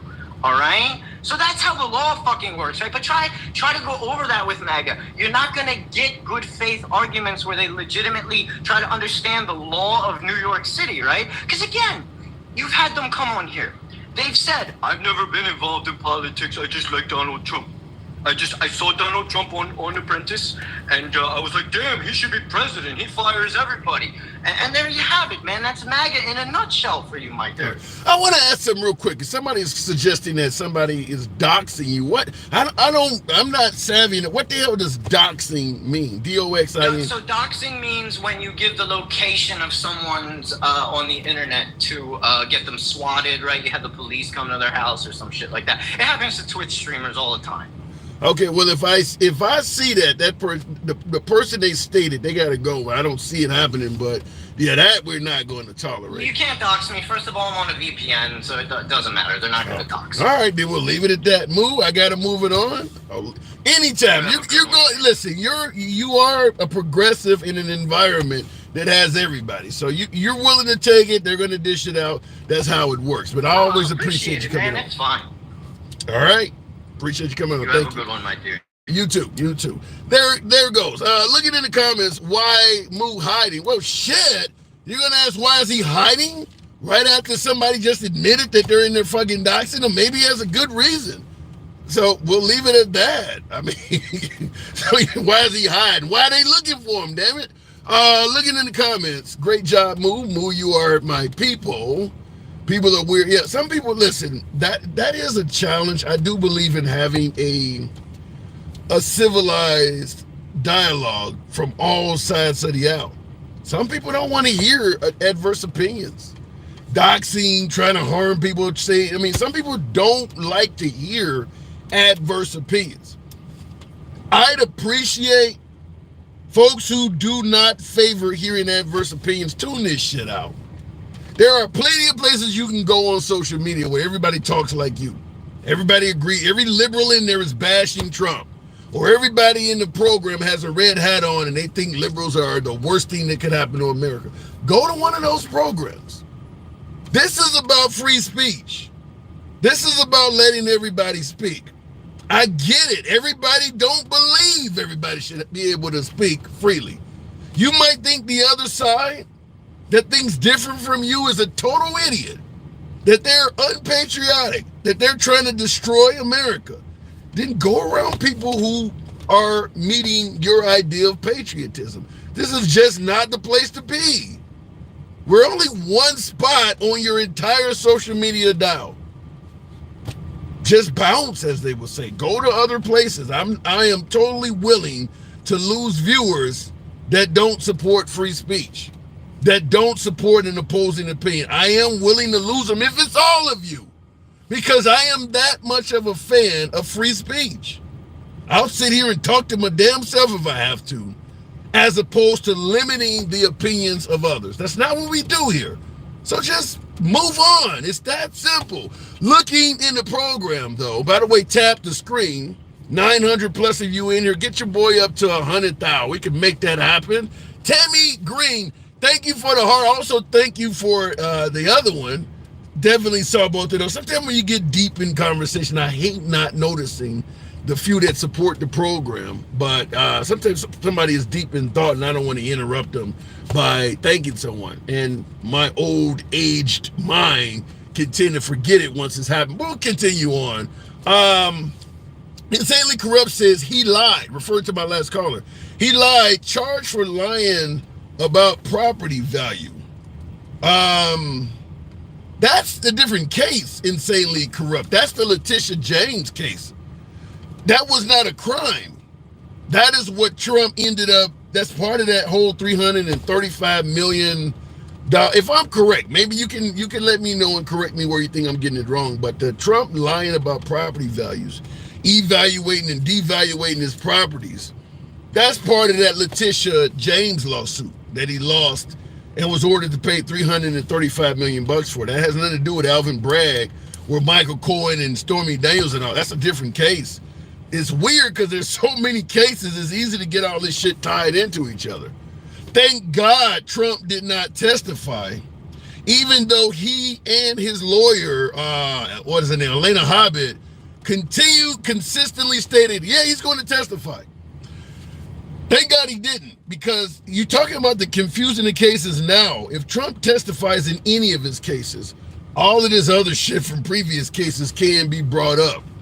My guess is you'll probably not see Trump testify in any of his cases because he said a lot of things that could easily be viewed as untrue. I mean, what some of my beloved MAGA, they call it exaggeration. That means it's not true. He said a lot of things like that. If they put him on the stand and they can show he often exaggerates and tells, basically fables that are not true. Remember they tried to discredit Michael Cohen because he's known for lying? I'm going to submit to you it would be pretty easy to do that to Trump as well. The only difference is the left calls it lies, the right calls it exaggerations, but it is the same thing. You're saying something that is not honest and you're saying it. Looking in the comment, Perjury City. I like that. Perjury City, says Jason. Yeah. And that's the thing, is that he'll get up there and largest inauguration crowd in history. I won the 2020 election by more votes than it. And there's no evidence in any of that stuff. And if you're in court, your lawyers are looking at it like, damn, how do we get up there and tell them to stop? Can we get recess, Your Honor? Looking in the comments, banks do not take value at your word. I want to agree with you. In other words, Trump, the evaluation and things like that, stating that the banks don't take your word at face value. They'll come out and it's their fault for the, putting down the wrong thing on the evaluations and stuff like that. I'm going to give you speculative before I go back to the box. This is just my own opinion. And I see in the comments, Billy Wop says, Tim, you're so soft. Yeah, my ex used to say the same shit. That's why she's my ex. I couldn't do nothing for her. But in regards to banks don't take your word, I want to agree. But when you're at Trump's level, I think they will. I actually think they will to some degree. I think there are plenty of, what is the guy's name? I can't even think of his name right now, but him and his mom, you're not going to know who I'm talking about without me telling you his name, but once again, so you got a lot of wealthy people that have been able to get things done because people know who they are and they were doing things that was corrupt. People put money in their hands because they trusted them because you're somebody who makes a lot of money. And I do believe that a bank would take Trump's square footage for getting a loan. I believe he could get banks to do that at face value. I actually do believe, and I could be wrong. But in somebody like Trump's case, look, he ain't going. This guy, you can trust this guy. I mean, he's worth millions.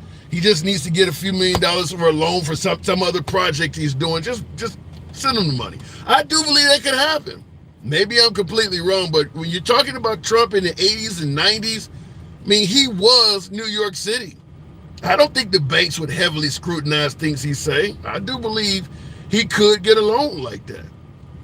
I do believe he's not the first to get a loan like that. A lot of these scams, some of these Bernie Madoff type things, I mean, some of this shit came from people just trusting him. What is the woman, I can't think of her name, but she wore black all the time, and she convinced the medical community she had some type of great device that could test blood without even a poke or a stick, and they put a ton of money in her, and it was just based on other people giving her money, and they just kept flooding her.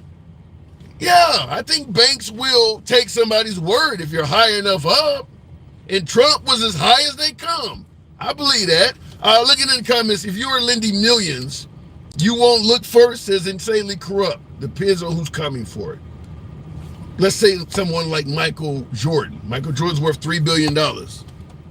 He wants to take out a loan to, a $2-3 million loan to purchase a home for a mistress or some shit like that. I don't think the banks would ask many questions. It's Michael Jordan. Give him the damn money. Give him I really believe that. I do believe once you get up to a higher echelon, the checks and balances are reduced. I believe that. Just like, did he have to really show proof when he said the Democrats stole the election? On election night. Plenty of people believed it. I believe Trump. I think he has the best vision for America. He's a successful businessman. Why would he lie about the election? He didn't even show proof of that. And people believe, I do believe that the banks would do that for somebody at Trump's level. I do believe it. Look it in the comments. A lot of people are stupid, though. Some would say that about yours truly. Let me go back to the box. We'll keep it moving with Semantics Dome. I don't know what wait a minute, I hit Snoop, I think. Thank you for the heart. Lisa, and Coach Jam all cried out. One of my favorite singers from the 1980s there.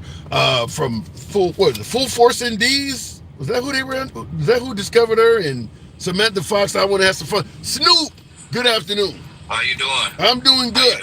I'm doing good. So what do you think? Blacks better off during the era of Jim Crow. What say you? Well, why does all these black folks that's married to white folks got all this bad stuff to say? They all say that type of stuff.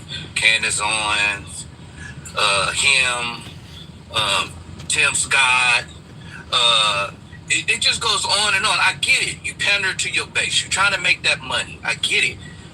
But what was he thinking by saying you actually make an interesting point, is that you don't generally hear this stuff coming from an African American that is married to another African American. There used to be a sheriff in Wisconsin, something Clark. He was doing the same stuff. Wear the cowboy hat. Yeah, and he was the same way, and he had a white wife. Had a white wife. The DA from Atlanta. No, from Kentucky. I'm trying to think. The DA for that didn't file when they shot the girl in the house. Oh yeah, Breonna Taylor. Yeah. It's always same like thing. That. I don't know why it is always that way. Same thing. Yeah. And then I want to know too, why everybody after a while, brother, and somebody else said it. Every time this guy says something racial or stupid, it's always, but that's not what he's saying. After a while, when you're just going to say, that's what it is.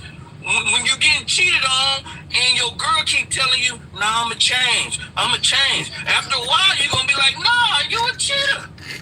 You a cheater, you ain't going to change. So, but I'm not going to make no excuses for you no more. But do you believe yourself personally that Trump is indeed a racist? I believe like the couple of callers and even the other guy that they have some racist tendencies or mannerisms about certain things in life. You know what I mean? And just like a lot of people that grew up in that era. You know, I'm 53. I grew up in the South. You know what I mean? And we knew I had a white neighbor. They had Ole Miss license plate. We grew up knowing if your ball went over that gate, don't go get it. Miss, whoever they last name, Mrs. Smith and them, they not gonna say nothing to you, but they don't like you. Wow. So don't jump over that gate. They when they come out or when they come home from work, they gonna throw the ball back. But you better not go over that gate. And people still have their tendencies, especially if you're older. In your 80s, now you might get a little bit now because things have changed. Like the other guys. But nowadays nowadays that same ball example you got can result in your family getting thoughts and prayers. People shoot. People shoot nowadays. Yeah, that's true. And then you get as that I was scared.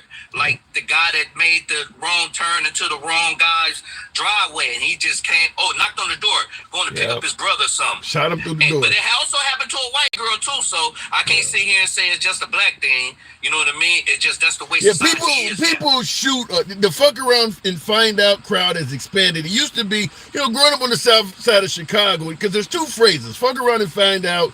Generally comes from the white crowd. The black crowd is I wish a motherfucker would. They both mean the same thing, that you're hoping to be able to bestow violence on somebody, but you need them to give you an excuse.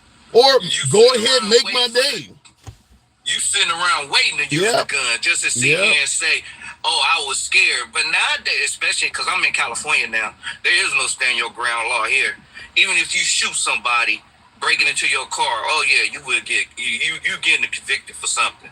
You're not just getting away. What if they're breaking in your house? Right. What if they're breaking in your house? If you cannot unless your life is in threat. Like if they break into your house and they ain't got no weapon, and you shoot them, you gonna catch a case. How the hell you supposed to know? You hear a noise at 2:00 in the morning.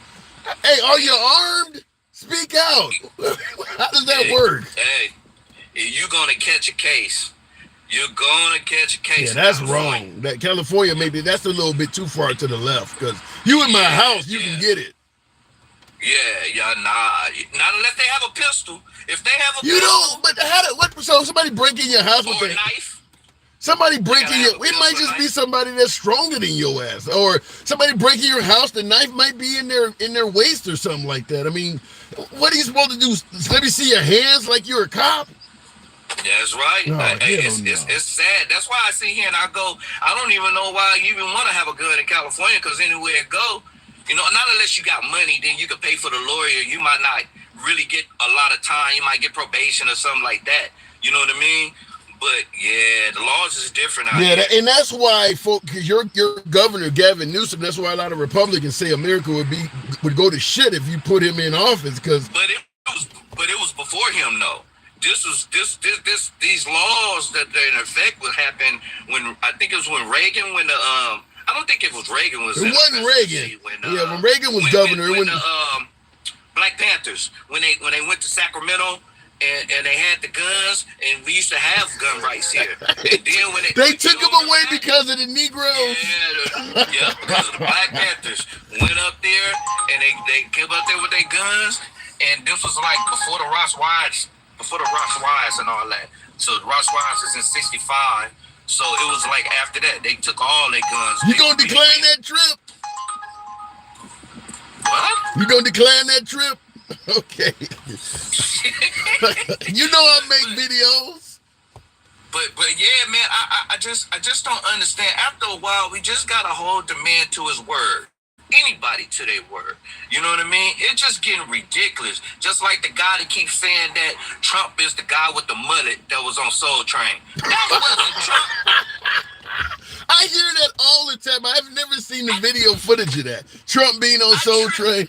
Have you said the white guy? Remember the white guy that had the mullet? He always wore the suit. You know what I mean? He was the only white guy. It was only one white guy, one Asian girl, and then Cindy Perez, the Hispanic girl.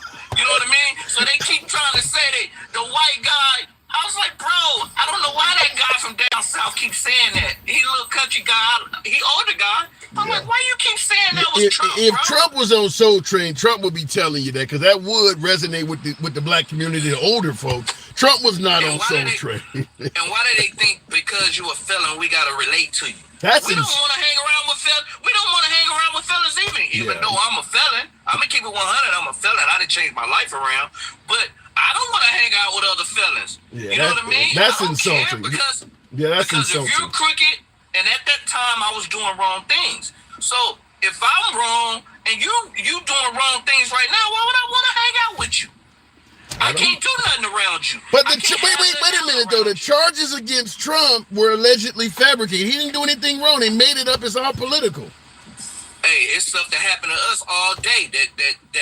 That we get filed, we get sentenced. That is wrong, right? Yeah. But what do people say? They go, well, shouldn't have been your wrong place, wrong time. Yeah. Shouldn't have been hanging out with them people. Shouldn't have been hanging around in that neighborhood, right? Everybody around him getting convicted. So what they say, birds of a feather flock together. Yeah. And they ain't just getting convicted. Some of them going to jail. Well, let me ask you this. Insanely Corrupt says Trump would not be charged if he didn't run. Why? Do you think what Trump is going through is specifically because he's running for president? In other words, if he wasn't running for president, this shit wouldn't be happening. I mean, but they was already talking about it right before, around the ending of his presidency, that they was thinking about doing this, right? Because like everybody say, that old girl ran on going after him, right? With Letitia James, right? So before he even thought about running again, you know what I mean? And to be honest, when he finally realized that they really was going to go after him, is when he sat here and said, "Yeah, I'm gonna run again." Because at first, I think him, his wife, his kids, they was like, "Nah, I don't want to deal with that crap no more." I disagree. I think Trump knew he was going. Yeah, I think Trump knew he was going to run again the minute because he think he won in 2020 and they cheated. I think he always knew he was going to try to run again. But it took him a while to sit here and say that he was, though. Yeah. Well, it took him a while. Yeah, but he announced early. Yeah, but he announced that he was. Old girl said it. but he announced that he was running for president earlier than any other president in U.S. history. He announced very early that he was running for president. I thought it was like late. I thought everybody else had said they was running first, and then he was like, "Yeah, I'm gonna jump in and do this." But by that time, is when they were sitting here saying that they was gonna charge him. The lady was gonna try to charge him for the crimes, and I guess that's when they what they said that they can when they go and do the charges against them. And they say they can convict a ham sandwich or you can indict a ham sandwich. Yeah, when they indicted him, when he found out they was investigating to try to indict him, he was like, "Oh yeah, I'm running again." You know what I mean? Because a lot of people say he's running so that he can win and do what you always say. Yeah, he's going to pardon himself. If he wins. But let me ask you this: in regards to Trump pardoning himself, before I move it on, Biden? Didn't they say it was wrong if Clinton would have won? Because remember the whole Benghazi thing. If she wins and she pardoned herself, all the Republicans were saying she would be wrong for doing that. Did you see that? Yeah, I can't listen. Listen, I'm not going to disagree with the hypocrisy where, Trump has said so many things hypocritical when Hillary Clinton was under the gun. Now, I mean, he said if you plead the fifth, you work for the mob. He said that Hillary Clinton should not run because her being charged with a bunch of felonies would hurt this government. I mean, he said so many things that are hypocrisy, that are hypocritical. Now that he's under the same spotlight, his tune has changed on everything. So I don't disagree with you that he'll say something until it applies to him. And how is they always say he's so corrupt and he's I wanted to say they always say we ain't did nothing. Biden signed that new stimulus plan. We're about to get some money. You didn't see that? No. Yeah, like 60. Yeah, I think it's like $600 a month. I think it's like I just saw it that he signed a new stimulus plan. Where the hell they giving out money? Yeah. I ain't heard shit about that. Look that up. He signed a new stimulus plan. Then on top of that, why everybody said that Biden didn't try to stop the gouging? He did. He put in a one to try to stop it. They overruled it. The Republicans voted against this. He tried to stop the gouging of all the groceries that's so high and all that. But yeah, bro, I go with you. I got to move it on, but I'll go with you on the gouging. But I think that stimulus thing is misinformation. I don't believe that's going to happen. I got to move it on, though, man. Oh, one more thing. Real quick. Thing before I move on. I think I don't DJ whatever his name is. You put him on every day. Like golly, you put him on. And everything is well. I didn't see it. I don't know. I don't see it. But it's against Trump. Moo, I love that man. Moo is the man. Old girl from Michigan, the girl that you just spoke to earlier, and you Minnesota. Asked her, is Michigan? Minnesota. Yeah, oh my God. Hey, she had her knowledge too. There's some Republicans that come over here that make me think about things, but a lot of them be just rambling, bro, and I just be wanting to sock my tablet, because when I be watching you. But the whole goal of the program is to make you think and spark a conversation. I gotta move it on, though, man. Yeah, I appreciate you, but put other people on other than that guy. That's why you on right now. I gotta go. Go. Snoop, look at in the comments. The left created the Redeemers, Knights of the. I'm assuming you're saying KKK.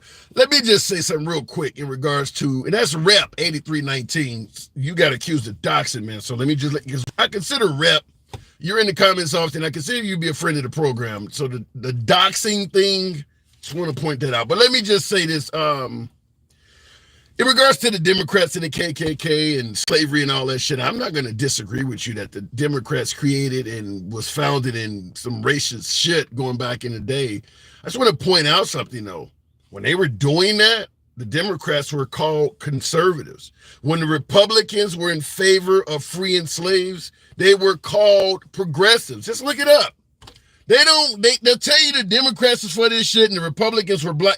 They don't tell you that one was called conservatives and one was called progressives. Republicans during the Emancipation era were referred to as progressives. And it should make sense. Think about it. Republicans now being called conservatives. Conservatives want a traditional America. They want America the way the founding fathers intended. That's why you'll often hear the Republicans referring to Constitution, founding fathers, the anthem, the flag, all of the stuff from, the way the country was created.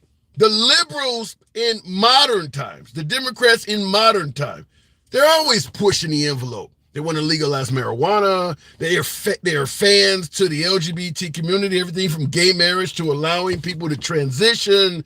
I mean, they're the ones that are in favor of, blacks, damn near everything the blacks stand for in terms of progression. But that is the difference, is that the liberals want to push the envelope, whether it's, removing or limiting Second Amendment rights, you name it.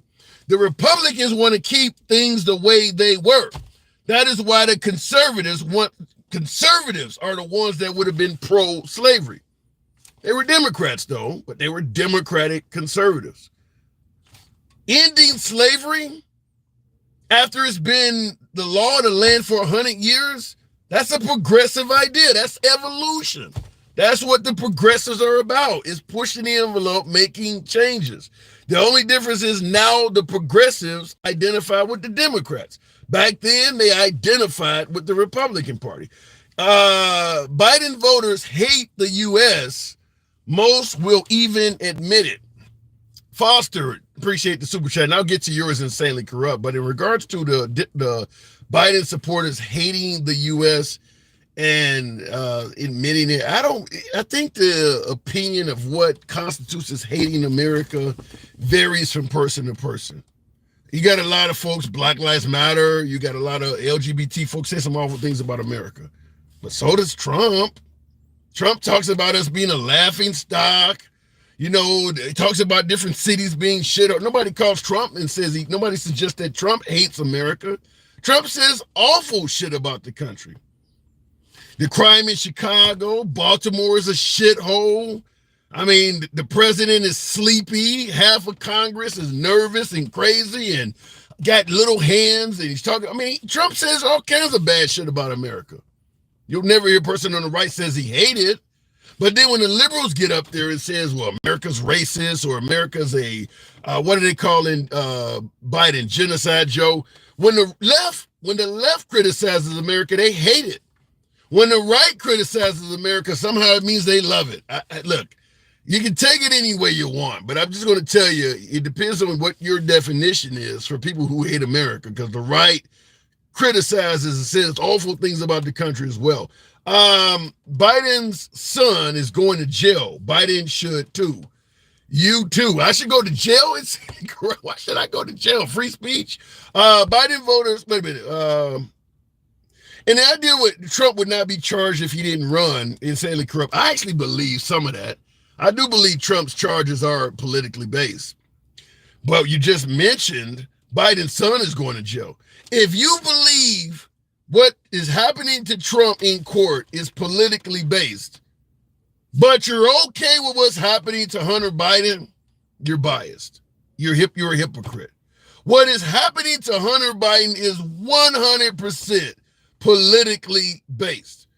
If Hunter Biden's dad was not president, not running for re-election, this shit would not be happening. It would be very easy for some other person at Hunter Biden's level or President Biden's level make a deal behind it. They had already made a deal. And the only reason that deal got shot down is because your dad is president and we need the political capital. That's just politically based as well. Foster, wow. Thank you for the awesome super chat. MAGA is Nazi, but they love Hamas. MAGA doesn't love Hamas.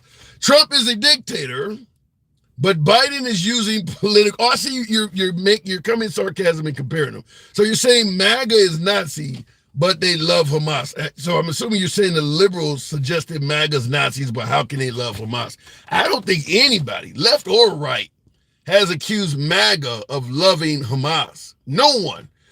Trump is a dictator, but Biden is using political lawfare. Well, Trump stated he wants to be a dictator, at least for one day. That's where that's coming from.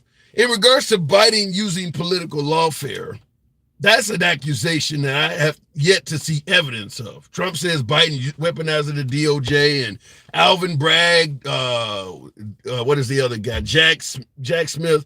All of these folks are doing that under Biden's instructions. Show some evidence. I'm willing to entertain it, but you can't. Trump says a lot of things that when you look back, where was the evidence? Barack Obama was born in Kenya. Barack Obama was wiretapping his office. He throws things out there, but doesn't provide evidence. But there's a lot of folks who really support Trump and will just accept it. Party of compassion until you disagree. Biden voters hate Western life. MAGA wants original gangsta values, OG values. Well, OG values could be slavery, by the way. Just want to point that out. Biden voters hate Western life. I'm not going to totally disagree with that. Capitalism is Western life, and I think there are some you get far enough on the left side, there are some folks that do believe socialism is a better. So some of them do, but I don't see the traditional Democrats as hating Western life.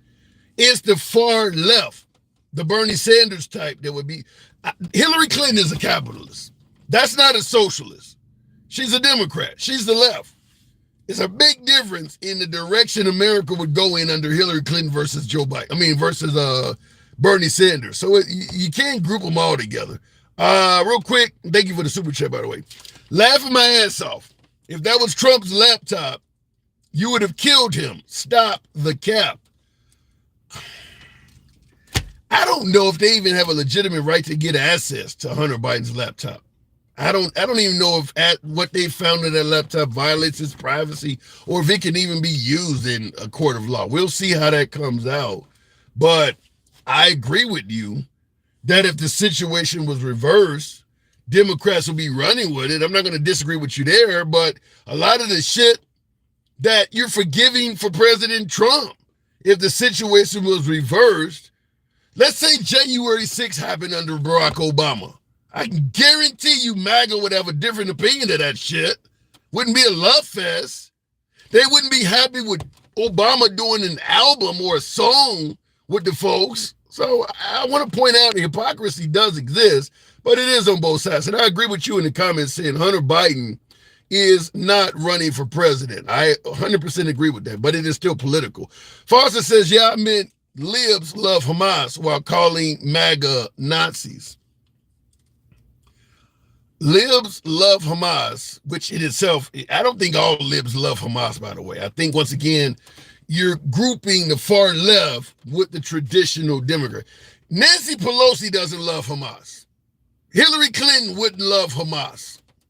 These kids that are on college campuses and the likes of AOC, those folks are more favorable to Hamas. Like somebody pointed out, Ilhan Omar doesn't like that shit. But no, she might be pro-Hamas. Let me strike that. Ilhan Omar is pro-Hamas. But there are plenty of the traditional Democrats. Biden is not pro-Hamas. Biden made it clear from day one he was going to back Israel. He's not pro-Hamas. So you're grouping the far left and the traditional left all together as one. That would be like me grouping Liz Cheney with MAGA. It's different. MAGA now represents the far right. MAGA is different from Mitt Romney, John McCain, Liz Cheney, the Cheneys, the Bushes. MAGA's far right. MAGA is the Republican version now of the AOCs and the Bernie Sanders. MAGA is far right. Looking in the comments, continuing on rather, far right of what? Far right of the political spectrum. The abortion laws that are coming out now where women can't even have an abortion even if they're raped in some Republican states. That's far right. Governor Abbott of Texas trying to pass a law that the 10 Commandments must be prominently displayed in schools. All public schools in Texas. That's far right. Suggesting that a woman, if she has an abortion in North Carolina or South Carolina, should be up for execution. Or better yet, the death penalty should be on the table. That's far right. This is coming from MAGA. MAGA's far right, just like AOC and those folks are far left. MAGA's far right. They've moved things further to the right. So that's what I'm talking about. Going back to the box, MAGA doesn't have any consistency. They aren't far right. They're just for whatever Trump says. I agree with that. However, the far right, just like Biden, is not consistent all the time either. He's moving further to the left to cater to his base. I agree with you. If Trump's base wasn't far right, he'd be fine working with him in the middle somewhere. His base is far right. So MAGA is far right. But I agree with the way you put it. Going back to the box, we'll continue on with another one of my subscribers. That is City Indy. Sound like this is the first time talking. Thank you for the subscription. If the box brings them up, I don't think the box is going to bring them. We'll give it a second, otherwise we'll move on. Democrats are for killing a baby second before its birth. Damn. I'm just going to say this. Name one example in any state in America where a child was aborted 1 second before it was born for no reason at all. The health of the mom was not at stake at all. You know, the baby was alive and healthy. As you state, born 1 second before it was born. This is what I'm talking about when I say, and I'm not saying it may not be true. I don't think it is, but I'm not saying what you said may be true. But it goes back to the same thing about, you know, a transgender male playing female sports and dominating. You're making a mountain out of a molehill. An abortion where people are having abortions in the 9th month or even a 7th month for that matter, even in month 7. This stuff is super rare, super rare. And the Republicans are using that as fuel for these tough abortion laws. Stuff that virtually never, I mean, I think most women know somebody, if they aren't the person themselves, that has had an abortion. But when you start talking about people who have had abortion in the 7th and 8th and 9th month, that shit is rare. That's not happening. So, but you're using it to basically set some pretty draconian laws on women. Look at it in the comments, though. Who knows when they are going to deliver? The guys performing the abortions. I don't even think a lot of medical professionals are, and I'm talking about doctors that actually perform abortions. I don't even think all of them would agree with aborting a child deep into the 3rd trimester. That is a Republican talking point. That's just not a major issue to be bringing up like that. Yes, it is. Prove that it's not. Talk is cheap. Why do I have to prove that what you're saying is not true? If what you're saying is true, prove that it is. I mean, do I tell you I'm white and demand that you prove that I'm not? That's not how it works. 9th, 8th, 7th, 8th, and 9th month, prove it. Show some examples. Go find some moms that are distraught that they actually sat down, laid down, and actually, you know, took the life of their own infant at 9 months. It's a lot of women that would not, I mean, there are women who have had abortions in the 1st and 2nd trimesters, particularly in the 1st, that would tell you they distraught, they wish they hadn't did it, or the toll it took on them mentally. Should be able to find, if it's happening to the level you guys are saying, you should be able to find some Christian mothers out there that have converted to Christianity that can tell you the story of how bad they feel aborting a child late in the 3rd trimester.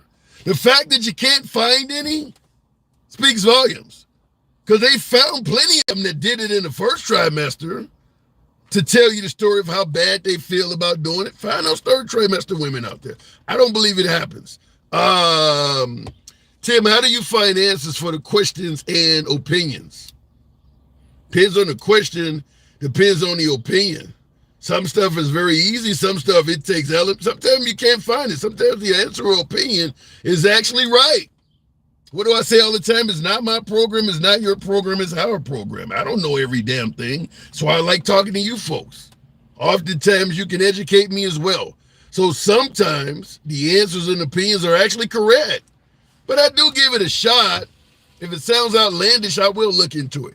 Going back to abortions in the 9th month, 1 day after being born, That sounds fucking outlandish. So I would look that one up, and I don't think I'm going to find anything on that.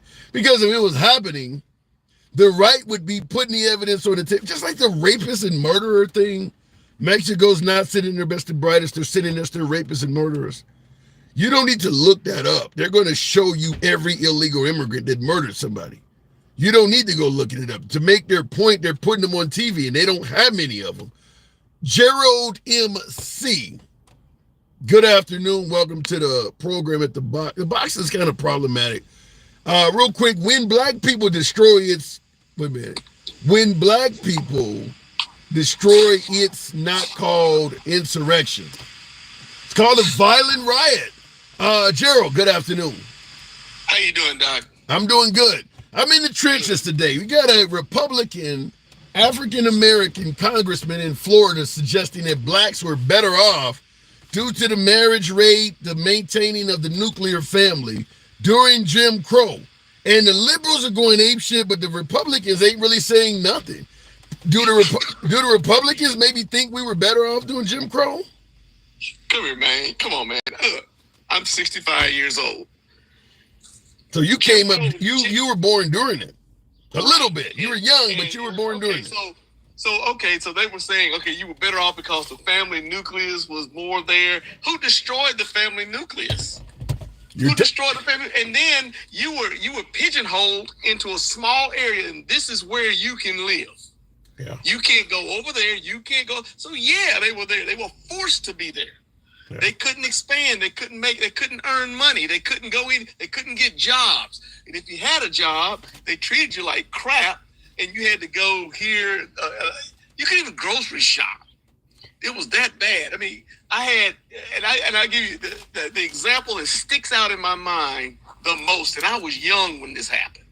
When my grandfather, one of my uncles, was killed in Vietnam, and my grandfather took his suit to have it cleaned, and he went back, and I was riding with him to go pick that suit up. Now this is Jim Crow. He goes into the same place that the white people get their stuff cleaned, and he's getting his suit cleaned to go to the funeral of his son who just died for this country. And this guy is talking to my grandfather, who's he's an elderly man. He wasn't young. And he was saying, boy, you get back there to the back. We don't give you your suits up here in the front. We get back here in the back. And he's sitting there looking at this guy. I brought it in the front. So what do you mean I got to go in the back of the house just to get my suit that I had for you to clean to go to a funeral for someone who had died for this country? And that stuck with me my entire life. You know, I'm born in the early 70s, so it had ended, fortunately for me. I tell people all the time, this stuff didn't end hundreds of years ago. I'm the first in my own family, but I'm the first in the family tree to be born with civil rights from birth. Everybody before me, including my mom, didn't have it, but I've never seen it, but I did have my dad tell me something like that in Chicago, that he knew how bad it was. When my dad grew up on the Robert Tellers in the city of Chicago in the projects, and apparently my grandmother, who was born back in the 1918 or something like that, as an aging woman, my dad told me a white boy about 5 or 6 years of age, young kid, got on an elevator with her, and she asked him, "What floor do you want, sir?" And he was like, I knew then how bad it was to see my own mom basically submit to a kid. I mean, she had to be, because my dad was born, so she had to be at least 50. And she was calling a little boy, sir. So, now my grandmother grew up in Hattiesburg, Mississippi. So, so he basically was saying it showed that submission that was put into them, it came out of my grandmother the minute, she was around a very young white kid to call him sir. She's like 2-3 times his age. Mm-hmm. Yeah. So, but you got these Tim Scotts and all of these guys. Well, take your butt back there and let me see what happens. You walk in there with this white girl on your shoulder and watch what happens. Well, they all do have white spouses, though. Well, Tim Scott is claiming he has a white person, but Byron Donalds, the Florida congressman, he's married to a woman. I mean, he's actually married to her. I mean, and here's the other thing, and and thank God my family didn't teach. Not everybody is like that. True. You know, not every white person is like that. We wouldn't have ended racism we needed white people to end racism, so a lot of them were not down with it. Right. A lot of them were not like that. But here was the deal. You didn't know which ones were. Yeah, so you were very cautious about, you don't know who you're talking to. Yeah. Until you get to know them, then it's like, okay, well, this guy's cool, but that one over there, I still don't know. You know, you raised an interesting point about suggesting that you don't know, because I had a debate with somebody about the Confederate flag, and they were talking about it's all about pride and heritage, and I told them, you see the Klan and white supremacist group wearing the flag, and supporters of the flag don't come out and complain. I said, let's say I'm at a Trump rally, and I've been to a couple of them. If people are wearing the Confederate flag, fortunately, I didn't see it at the rally I was at. I said, but if they are at the rally wearing the flag, and I know the Klan also wears this flag, how do I know if they're friend or foe? They're wearing the same, symbol. Right. That the Klan wears on their outfits, and he didn't really have an answer for it. So why aren't these heritage and not hatred people going after the people who have absconded with their symbol? Yeah. They run off with your symbol, and now if you're going down the street and you're waving that flag, I got a feeling I know who you are. And then I've asked that. But I may not. You may be, but what you're showing me is the thing that I've experienced, that somebody with that, I got to watch out for. Yeah. Because they're going to try and, today they can't really do anything because today we got videos and everything. Everybody got a camera, so you're catching them, and sometimes that don't even matter. But you're catching them with the videos, you're catching them with the, and I grew up in the South, so that stuff even permeated past the time that it stopped. It had been. But is the South still like that? I'm hearing, we know Georgia has went somewhat blue. They still have a Republican governor, but both senators are Democrat. I got folks in the program suggesting that even Texas is up for grabs. I don't believe it, but I got folks that even suggest that Texas may go purple. Is the South still the way it was during the era you and I are talking about, or is it a pretty? I think there's pockets. I think there are pockets of it, and there are certain areas. I live in Tennessee. Okay. So if you go to Western Tennessee, that's a whole lot different world than Eastern Tennessee. Yeah. There are pockets of it still. So you're saying there's a big difference between Memphis and Knoxville? You're damn right. I get it.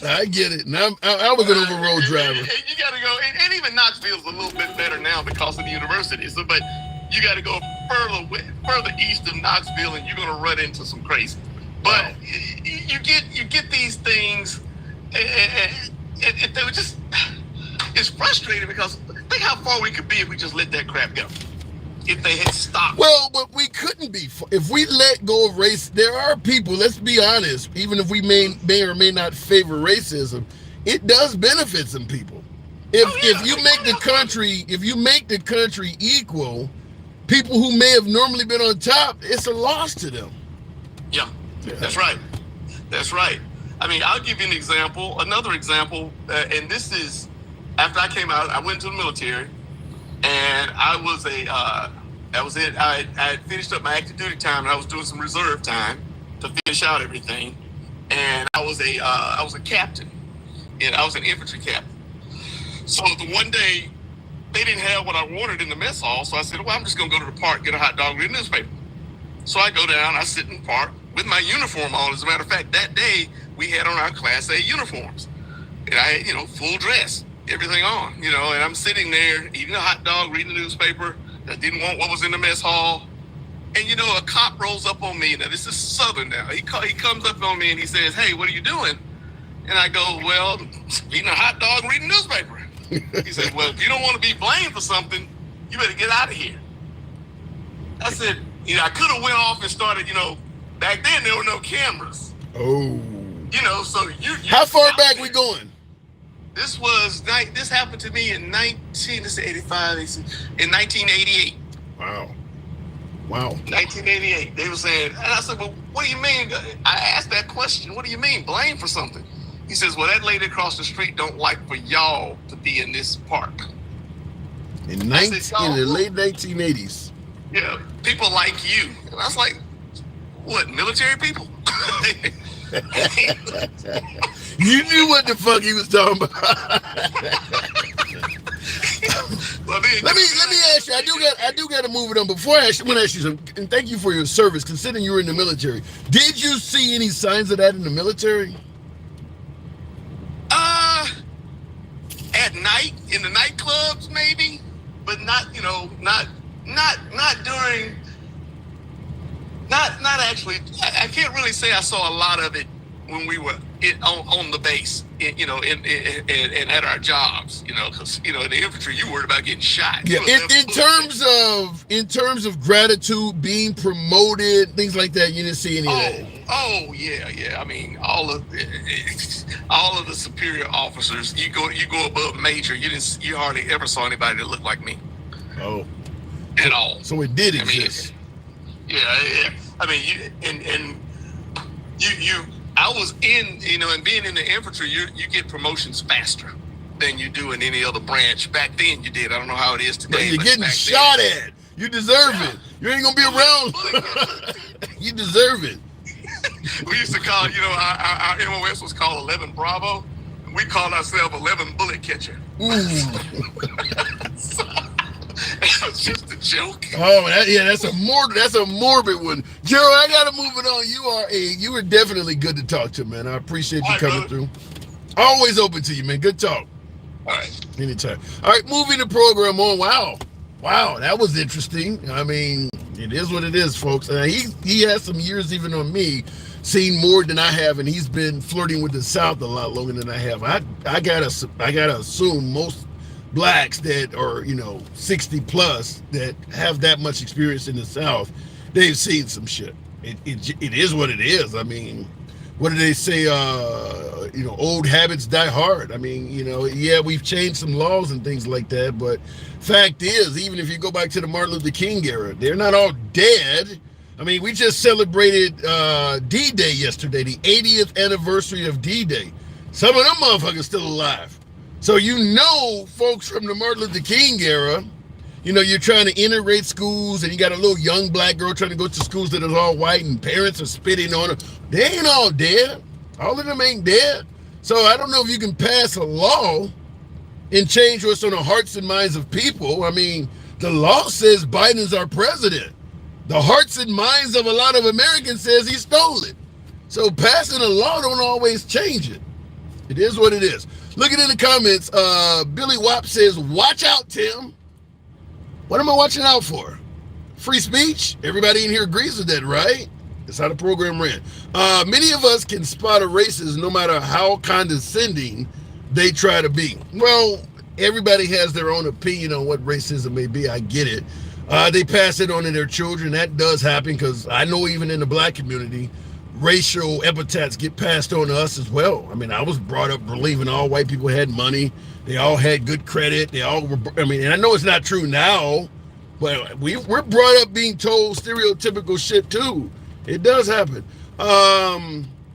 As Bahamian born and now a U.S. citizen, I see a lot of crazy stuff in my 50 years on earth. Yeah. Fair enough. Going back to the box, we'll keep the program moving on. We'll go to, I don't know what that says there, but we always going to respect our Q. It says Q-nundrum. Maybe you can explain that to me when we bring them up in the box. And by the way, on YouTube, I want to address you. Thank you, Holiday, friend of the program, Holiday. Appreciate the support of the program. Q, what does that last part of that say, Q? Nundrum. Q-nundrum, okay. So you've been listening in. You hear that Republican Congressman Byron Donalds is suggesting that blacks are better off during the era of Jim Crow. What say you? Well, I spoke with a gentleman. I think I mentioned this on another podcast. I spoke with a gentleman before he passed away. He was 86 years old. And he told me, what's the guy's name that said segregation now, segregation tomorrow, segregation forever? What's his name? Is it Bull Connor? He used to say he supported him. Who's Bull Connor was the sheriff. No. I can't remember his name, but needless to say, he supported him. His name was Nolan Marshall. If you ever look up Nolan Marshall Company, it was a photography company out of Wallace. Yeah, George Wallace is the one that said it. George Wallace. Yeah. George Wallace. So he supported George Wallace in his ideology because he knew that once the country desegregated, he was going to lose his business. Now, look at it from what state are you in? I'm currently in Illinois. Okay, so you're familiar with the HBCUs. Right now, we only have 31 of the 100 plus HBCUs actually uses a black photographer for commencement. All right, hold on to that thought. Now, you can't find one PWI that uses a black photographer. So who did that benefit? That's a good point. Well, that's a good point. Who does it benefit? It doesn't benefit the blacks. No, you have four major companies in this country that provide photography for commencement: Grad Images, Candid Campus, Candid Color, and Legacy Photo. The black companies are scrambling to try to see who can they service because they can't go into the white campuses. It's not happening. Yeah, but why won't the HBCUs themselves try to hire some of these companies? Man, you name one and I can tell you who's the decision maker. They don't even want to hold a conversation about it. But you can't blame that on white folks. No, I'm not blaming it on white folks. Okay. I mean, if the opportunity is there, take the opportunity. The question is, who did it benefit? Well, the thing is, if African Americans are choosing not to hire African Americans, it really don't matter what benefits. They're making a choice not to support. What was the choice prior to desegregation? They had to select from within their ranks. But the question of the day is, who did it benefit? I don't quite get your question because you got a choice to do better and you're choosing not to. No. The ultimate question was, did blacks benefit from desegregation? That's what you asked me, right? Yeah. I just gave you the perfect example. And if you name an HBCU, I can tell you who the decision maker is at the HBCU. And here's my response. Yes, blacks absolutely benefited from desegregation, just like blacks benefited from getting the right to vote. A lot of blacks choose not to vote, maybe choose not to endorse black businesses, but you now have the choice. So you benefited. You're absolutely right. You're absolutely right. But the question still is, who benefited from it? The people who gained choice benefit. Right. So, and still with that thought, okay. I called a phone call, but the fact still remains. Black photographer that does commencement photography, I can't service a white university. They're not even talking to me. All right. However, the other way, Jackson, Mississippi, is I want to say it's like 89 or 90% black. The public schools are 95% black. Yet, black companies, C.E. Robinson, Bruckner's, they can't service those schools there. Why not? So, that would be a question for the administrator. But the thing of it is, prior to desegregation, they all had black photographers. I'm just going to say this. I'm going to say just like with the voting comparison I made. If you get the right to vote and you choose not to vote, that's on you. I mean, you're talking about a lot of black businesses do not have customers because the people that would be their customers are choosing to operate with white people. But the choice is there. Yeah, but we're still talking about the benefit, not about the choice. You got choice. That's the benefit. No. Who's benefiting from it? But needless to say, the people who got choice, anytime you're giving choice, you're benefiting. That's my only point. Right. Well, if we had to tackle it from that perspective, we're not able to get the opportunity for anyone to choose us within the white universities. But look, let me say this before I get out of here. I did a real deep dive into researching the Trump discrimination thing with the housing issue. Remember you discussed that yesterday briefly, right? Yeah. And you wrote down about the consent decree. Yes. So the bottom line was the government sued the Trumps. They sent in some testers, both black and white, to see if they were getting the same responses. Okay? So the government, not the black people, the government sued them and said they were violating the Housing Act of 1968. So the consent decree, the consent decree got put in place for them to actually change their policies. And the Trump organization had to take some classes about housing. That was the consent decree. Yeah, I already kind of guessed that, because that's what I said. Trump was found to not be renting to, kind of like if you get found to be, let's say you're being violent to your wife and you got to take anger management classes. That's kind of what Trump did. He had to take anti-racism classes and do a little bit for the community. Well, I mean, I own two businesses. I employ 27 people. And of those 27 people, 3 of these people are actually out to be able to make decisions without consulting me. There may be some times that they've made some decisions without my knowledge, and I got held responsible for it. You should. If you hire someone and you give them power to make decisions on behalf of your business, you are responsible if they make bad decisions, because you will make money if they make good decisions. Yeah, you're 100% right. Hey, man, I love the content. Your platform is what I prefer to listen to, because you give everybody an equal voice. I'm a black conservative. I enjoy your conversation. I enjoy the people that come onto your show as well. All right. So real quick before we move on, you kept asking about who benefited. At the end of the day, do you think desegregation, do you believe desegregation was good for black people? Horrible for black people. Let me explain to you how and why.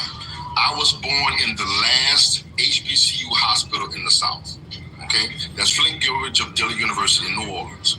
I'm of the impression that our institutions are suffering because they're able to go to other institutions other than HBCUs. Cheney University, which is our very first HBCU, should not be suffering the way that it is. I go to that campus once every year, just to lend my help, my support. It shouldn't be looking that way. And the reason being is because PWIs are benefiting from the black athlete and the black student. So would you prefer a segregated America? Yes, I'm a Pan-Africanist. Wow. And you think blacks would be better off if America was segregated? We were. Really? Yep. All right, I can talk to you for. Unfortunately, I gotta move it on. But you come back. We certainly need to continue this. Appreciate it. I'm at the airport. I land in Seattle in about 3 hours. We can continue this another time. All right, Q. Enjoy your flight. Talk to you soon. Wow. There's no way in hell I'm going to agree that blacks are better off in a segregated society. And the reason why I say it is because we have limited resources in this country. And that is why the Supreme Court ruled separate but equal is not equal. There was a time, as he pointed out, we were segregated. And when you look at the white neighborhoods compared to black neighborhoods, the white facilities compared to black facilities, it was pretty clear we were never going to catch up. I don't. Also, too, I would say this. Let's say we do. I'm from Chicago. Let's take a city like Chicago, 20-something miles of lakefront, southwest, north side. They don't really have an east side, but southwest and north side of Chicago. If you're segregated, guess who is likely to get all of the lakefront good property? That's how America was segregated. Even the resources, the neighborhoods that were more endearing. Everybody want to live near the lakes, or everybody want to be on a hill. All of that shit wasn't equal, and it wouldn't be if we did it again. Segregated is better. Not to mention, even in 2024, most of the wealth is in the white community. If you leave it up to the taxpayers, to decide where their tax money goes, most Americans are going to want a large portion of their tax contributions to go to people like them. Even black people be talking about support black businesses and shit like that. You think the whites ain't gonna do the same? With most of the wealth being in the white community, if America was a segregated country, with most of the poverty being in black areas, how would you think blacks are going to be better off? That just doesn't make any sense to me. I don't quite get that at all. You're going to get the short end of the stick because most of the tax money in society is still coming from the white populace. Not to mention, it's like 60% of the country is white. 13% is black. Why would you want to be segregated? You're going to lose in every aspect. Every avenue you're going to lose. That is insane. That somebody who is black would want that. Only reason why I asked my 18%, somebody said it's 18% now. Okay, fair enough. But the reason why I asked that question, because I was about to end the conversation, but when he said I'm a black conservative, like maybe that's why he's been constantly saying who benefits. He don't want us to be integrated. And when I asked him, he came out and admitted that. I would love to talk to him again. We don't have to agree. You know how the program is ran. It's not about agreeing or disagreeing. It's about having dialogue. We're never here to tell you how you should think. It's all about hearing what you have to say. Nevertheless, 1 p.m. Central, Monday through Friday, weekdays is where you'll find us. 1,300 hours. I appreciate the 122,000 likes. For you folks who enjoy civilized dialogue on both sides of the aisle, letting everybody speak without any concern of the host block, banning, or censoring you, congratulations, you're in the right place. Follow the program. To my TikTok viewers, my YouTubers, feel free to drop a subscription. We will be on this weekend. It's your boy Tim, the handsome liberal. I gotta go. Take care. And I don't know what I just hit, but I will move the program on. Thank you for my YouTubers as well. And Holiday becoming a friend of the program is also, thank you, absolutely appreciate that. Handsome for president, the Blue Baron. Ooh, I got too many skeletons in my closet. Nevertheless, all my skeletons are big bone. Catch you guys tomorrow.